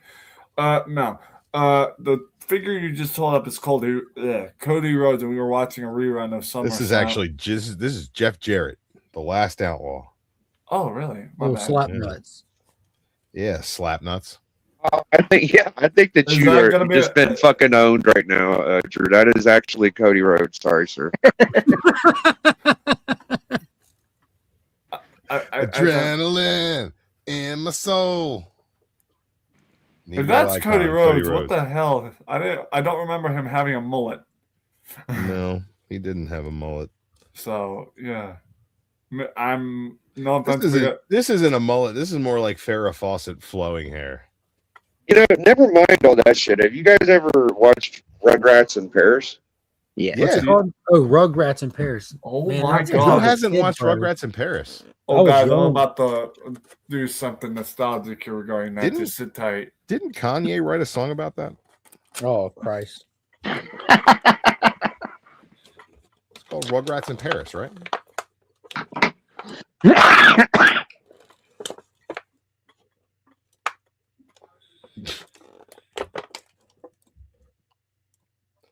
Sorry, gang. I don't know what I was thinking.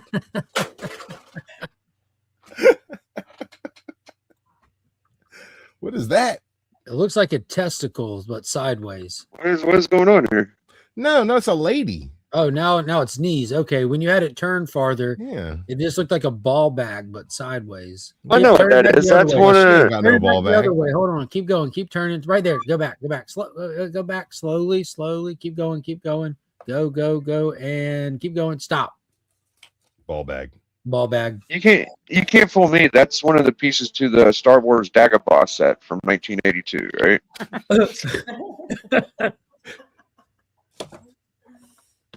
Yeah, it's the Dagobah ball bag. Dagger ball bag. The Dagobah bag. You should put some veins on the thighs. Oh no. I'm not. Don't do it. Just stray hairs. The detail part yet, but when I get there, I'll definitely consider it. It's a clump trap, of- man. It's a fucking trap. Clump of stray hairs and a nice vein. I do have little fish down here. I kind of wanted this to be water down here and have little fish kind of popping up, putting their mouths up. I don't know. That would be kind of cool for a dreamlike state. Fishies. Oh, I love the fishes because they're so delicious. It's a snack that smiles back. I like fish if they're covered in beer batter. They're delicious. I haven't had a good fish and chips in a while, man. It's been a minute for me too, and somebody mentioned it yesterday, and now it's all I can fucking think about. I don't eat And seafood. I don't think there's a good spot around here for me to even go get it. I'm not really. I don't like eating. Like fish is not my thing, but Me neither, but I like a good fish and chips, man. but Too, deep bro. fried with carbohydrates, it's delicious. yeah, it's fucking awesome. And fucking Yeah, hardware sauce? Are you fucking kidding me? Fuck, bro. When one of my favorite things in the world is when my family does Disney. We normally stay at the Pop Century, which has the Skyliner fucking thing there, and I'll take the Skyliner to the back of Epcot and walk right in, have breakfast in the England portion, just get fish and chips and beer, and just sit and watch the ducks in the water for does breakfast. Disney? Okay, Mr. Posh. When my family does Posh, it ain't Bro, that you posh.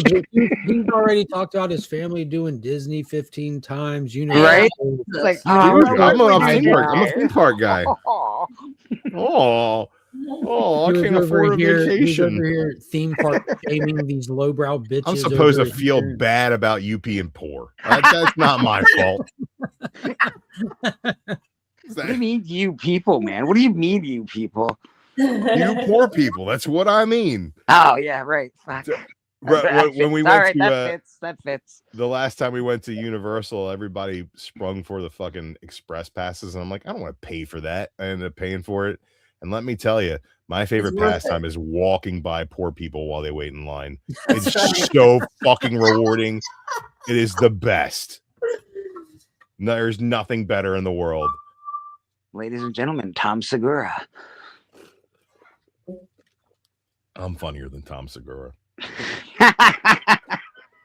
That isn't saying much. Dude, golly, what a terrible comedian. Dude, it was I look forward to Kill Tony every Monday. Like that's part of my Love that's it. part of my Monday routine. And then I was just shattered this past Monday when I'm getting ready to fire it up. And I go over to YouTube, I'm like, oh fuck, man.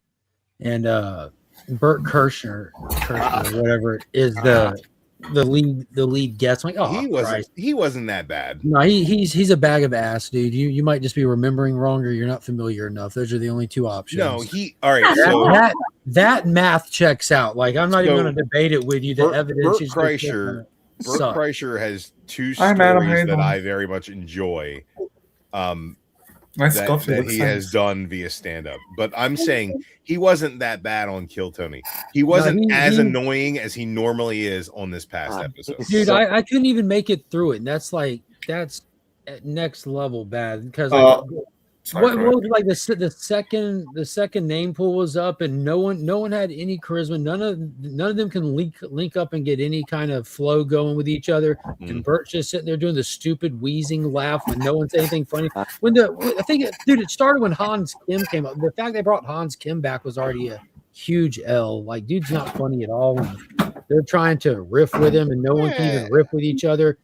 As somebody who watches this shit regularly, as well as all these other comedians on all kinds of stuff, it was the worst episode I've seen in years. It wasn't a good episode. I don't think Bert was as annoying as he has been in the past. But that's not a compliment. Legion? No, I'm not Y'all saying mentioning that. it. So it was just horrible. It ruined my Monday. But the good side is I ended up finding the show called The Fold. A lot of the Austin regulars go to Doug Polk, one of the best poker players in the world. Yeah. He has his own what would you call it, like a poker club or something? So not an origami show then. He gets celebrity guests. It's just celebrity guests sitting down on a 3-hour live stream playing poker, and some of the best and the most hilarious banter you'll ever see. Yeah, no, that show's been good. So I've been just binging that all week long, just listening to them bantering while I'm sitting there working for 11 hours straight. I blame Legion. There is always something good in a good old morning playful banter. Anywho, to Sledge's point, before we change topics, Rob Schneider and Dontrell Rollins was a phenomenal episode because Dontrell's voted as like one of the worst guests in Kill Tony history, and he gets on there and dude, Rob just did a great job. Like Rob Schneider, dude, he did a great job carrying Dontrell at Dontrell's expense. But the best episode that there's been, and I mean like just by sheer luck of the draw of the names and the people that came out, was Joe Rogan and Shane Gillis on the first episode of the year. That was by far the funniest episode from start. It had everything in it, dude. Like with the Gillis is always unstoppable. It was his best one, just the natural comedy that happened due to the people that came up. You had that scenario where the person on stage, their significant others backstage who didn't get their name pulled, and their significant others, the one that's been doing comedy for 10 years. So they bring him out. You got the person who comes up who happens to be a drummer. So you get the drum off. And dude, it was just the funniest episode I've ever seen. You can do it. Sorry, Rob Schneider. Dude, Schneider's hilarious. It's freaking funny. What was that movie where I think he was in prison where he took 2 bars of soap with a string and made them into like nunchucks? Yeah. I'm trying to figure out what movie that was because I watched it come out. I'm like, what the hell is this? And I'm like, that's genius though. Yeah, he was voted as guest of the year for 2025 because they do that each year where the entire crew of Kill Tony just votes. And it was a heads up tie with him and Carrot Top, so they both got. That's what my mom was watching. Should have been James McCann. Hold on, dude. James McCann is hilarious, dude. Dude, did you see McCann on the last Netflix episode? Yes, yeah. He just went for 3 minutes talking about the minivan. Yeah. He's like, I don't know how long I'm supposed to go for. And they're like, dude, keep going. I know this. Just like, yeah, you pull up on the guy on the minivan and you're like, I'm not gonna fuck with him. He's having a bad day because every day in the minivan is a bad day. Yeah, that dude is absolutely hilarious. I haven't watched Kill Tony regularly. I don't have cable or anything like that, but I will tell you, I've watched his clips and stuff on YouTube, and knock on wood, I freaking love this. Yeah, dude. The every Monday at 9:00 is a new episode. It comes out on YouTube. Oh, that's nice. Yeah, they have a handful of specials that they've done on Netflix because they'll go like the Madison Square Garden or whatever arena it is in Texas that they just did the New Year's one in. Got four episodes a year on Netflix. That's the deal, I think. Hey, Legion, Big or someone mentioned the McDonald's changeables, and for whatever I couldn't find it. And then you guys mentioned Rugrats in Paris. Was trying to find the VHS that I actually own, which is the only VHS. clamshell. Yes, the landfill. No, the clamshell, the old VHS clamshell. Oh, sorry. Landfill. He's like, oh yes, the landfill. I don't know why my mind went there. Leave me alone. Funny. No, I'm very aware, Retro, that you own Rugrats in Paris. That's why I brought it up. I was hoping you'd find it. How do you? I'm a big fan. I'm a big fan. Yes. Okay, well, thanks. I didn't know you've seen me before, but nice to meet you. But since y'all mentioned it.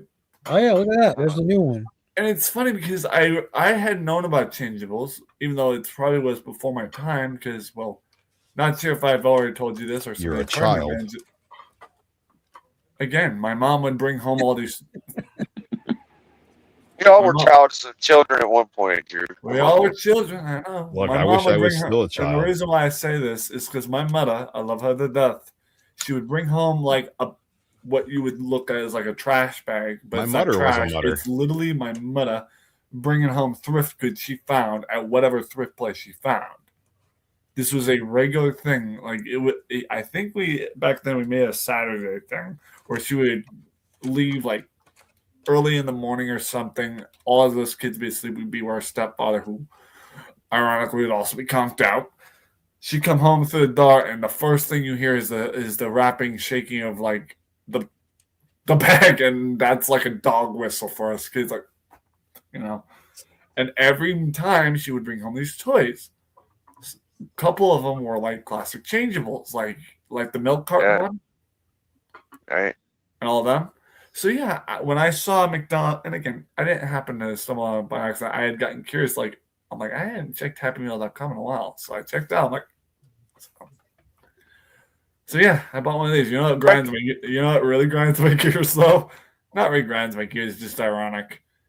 Guess what one of the changeables is? Oh, I don't. Well, there's a bunch. There's a million. What? Did you check what one of them is? Because one of them is a kiosk. No, you don't like the kiosk? I got it. Yeah, I don't know if I have that. I have the big cap, which is stupid as hell. It's like a Legion. I was opening this Happy Meal on a live stream. I told myself, if I get the McDonald's kiosk, I feel like the universe is just poking at me right now. Because ironically, I made kiosks. They're convenient. But they got ice cream machine. They got everything, man. And like the ice cream machines, the kiosks sometimes don't do their job. I don't even know what the hell this one is. I got employees do. I got one yesterday. See, that's where Drew is right, though. I've seen a lot of McDonald's places where the workers like doing this. I'm like, you're paying these guys. It ain't no Chick-fil-A. Did I put it? Oh no, I don't see it. Drew, I have had the misfortune of not being able to go to Chick-fil-A. We don't have any close by, and I do want to kind of indulge by going to one. The most I've gotten is like the Chick-fil-A sauce bottles you buy at like stores. Look, the joy of Chick-fil-A isn't the food; it's in encountering teenagers with manners.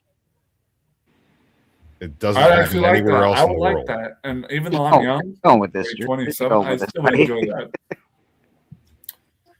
No, Drew, I'm with you on that one. I love it. I like when I pull up to a drive-through and a pimply-faced idiot calls me sir and is nice. How about that for a fucking change? Yeah, I've noticed this, and I'm 27. Which again, you go to Popeyes and some guy with a face tattoo threatens to stab me. Yeah, I got this one yesterday. I don't even know what the freak it is. Like mine shows the image on the box. What yours doesn't? Well, my kid he had two of them, and all I got was the blue. I think that's an ice cream machine. It looks like it. Is this the ice cream machine? I don't see any ice cream on it, though. I don't know what the hell this is. But it does look like there's buttons and doohickeys. So I thought it was an ice cream machine. The other two I got her. Did you have to put the stickers on it? Is it broken? Hold on. I think if it's not broken, it's not the ice machine. It's a cool one, though. It's it's like a big man guy, so. Hold on, let me go grab my McDonald's Happy Meal box. I should still have it. There's like a little legend on the back that shows you. Gotta tell. So Yeah, I'm looking it up. Turns into a on, dinosaur? X right now. Yeah, it's like a dinosaur, but I have no That's the idea Taurus. what the hell. Whatever a Taurus is. Torrus. so is it Taurus. like is it tourist like TOURS? No, Kinda like- Torrus. Taurus. That's the name of it. I don't know what it is. But that's Well, the only thing I can think of regarding the word tour as in tour, I got two more.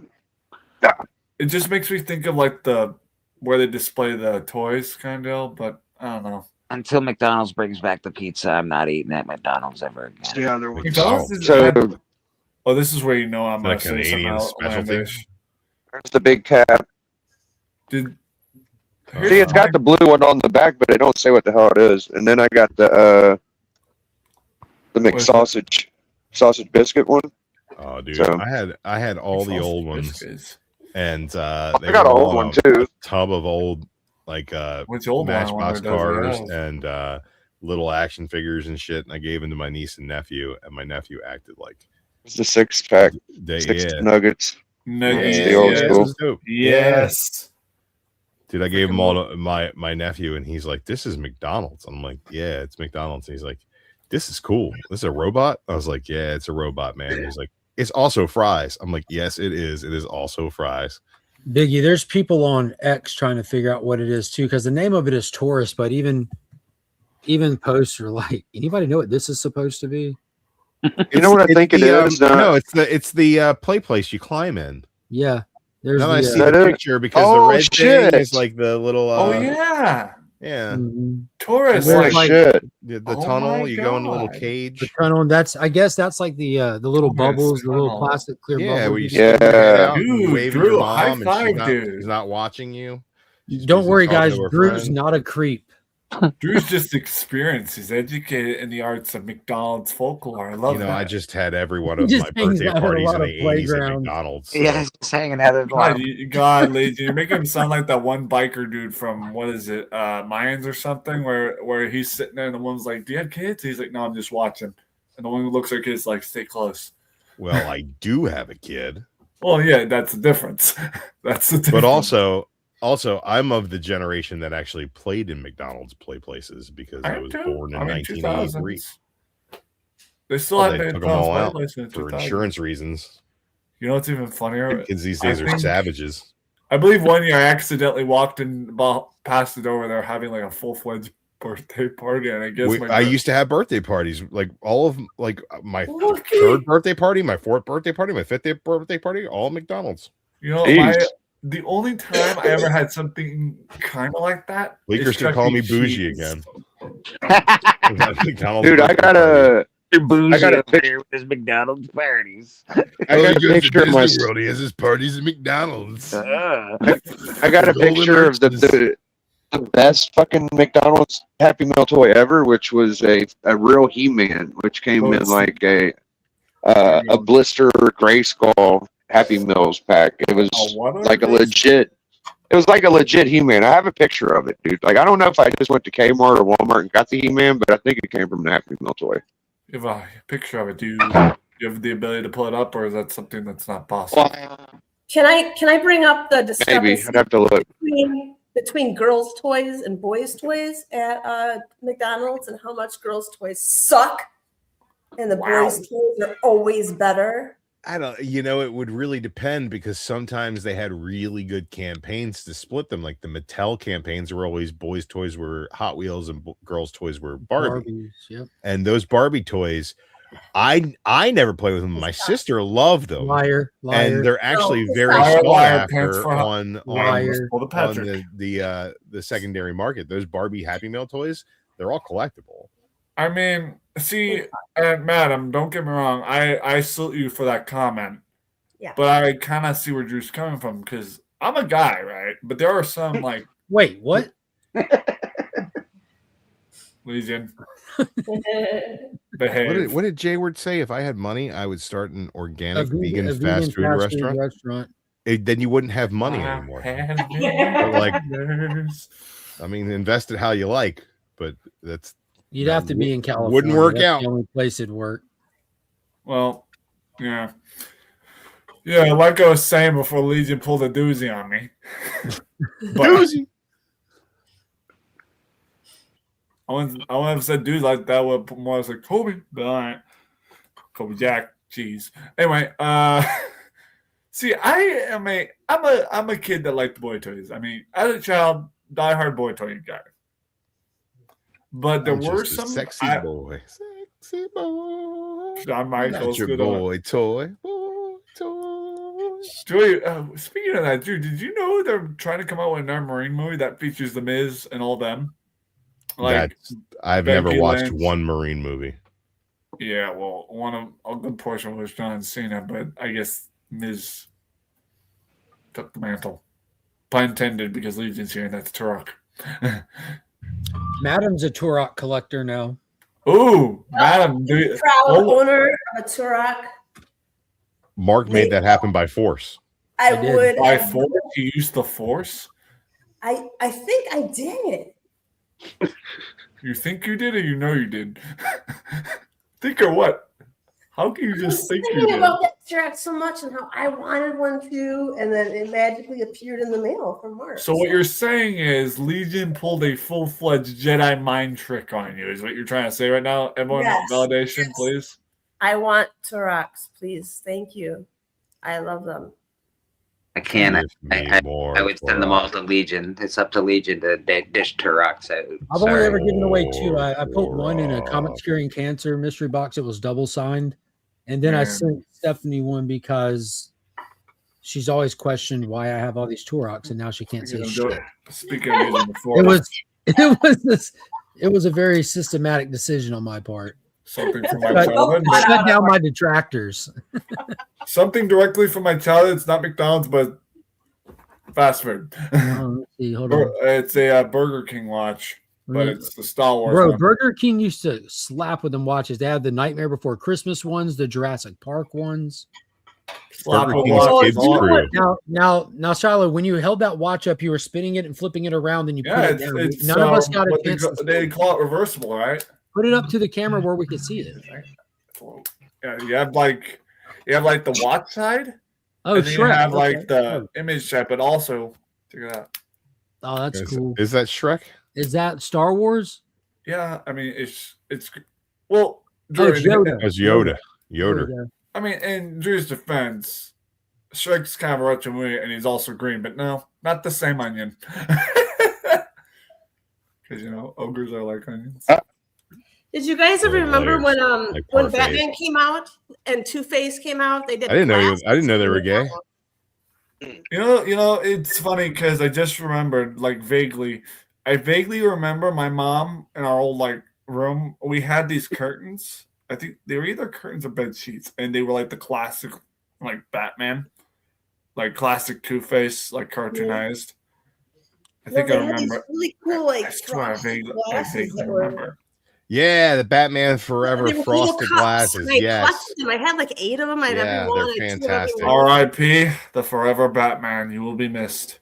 Jeez, I'm trying to find a picture. Gentlemen and lady, I gotta Might be get one out of of here. them. I gotta head to work, sadly. Well, nice to meet you, Bleaky. Bleaker, sorry, Bleaker. Way to be Bleaker means employed. bleak on Way it. to be employed there, We're never gonna Bleaky. be friends. Don't ever call me Bleaky again, please. It's not going to go I away. have Very a cute. good reason why I said that back then. I got a friend named Blakey, so it was not intentional. I hope you know that. All right. Anyway, gentlemen and ladies, have a good day. See you I gotta later, go to Bleaky. work. All right, Okay. homie. Drew, Take it don't, easy. Drew, don't double whammy this. I'm triple whammying it. I'm whammying down. Oh, sure. I'm never gonna let go of that. Yeah, Yeah, I'll Oh, remind him later. Keep spamming easy, but like that was easy. That was easy. Mark, can you make me big for a second? I'll No. show off the Lee glasses. Wheezy. Please, it says no. It's Bleaky time, baby. Drew, please don't drag this out, Mahomes. You just gotta hold it still. Are those the Batman cups? Yeah. Firmly they're so grasp it. There are 4 Wait, how much are Batman those Forever going cups. for? This is About like 30, a- about $32 for a set of 4 for all of them. Oh, really? all 32. McDonald's. Yeah, I But know because I Oh, checked. yeah, those are the registers. glasses. this is the Batman one. I mean, they were all so cool. The The one with Two-Face had a coin The flipping. coin flipping is the handle. Yep, was the Yeah. handle. And with Wait, Riddler, hold his on. staff is the handle. And His with staff's the Batman, handle, Might yeah. as the well batarang says- going around the gargoyle, and same with Robin. What is I- Eman doing? I loved them. I thought they were like, this is the most classy thing I have to drink out of. You know what's even more classier than that? Fancy pants. Catwoman. She wasn't in that movie, unfortunately, but I do agree. No, but you gotta admit, Catwoman's got a fancy for the diamonds. Mm-hmm. That's what I meant by classy. Puns. Did y'all see where Bob Iger, the CEO of Disney, is stepping down, making like a baby and heading out?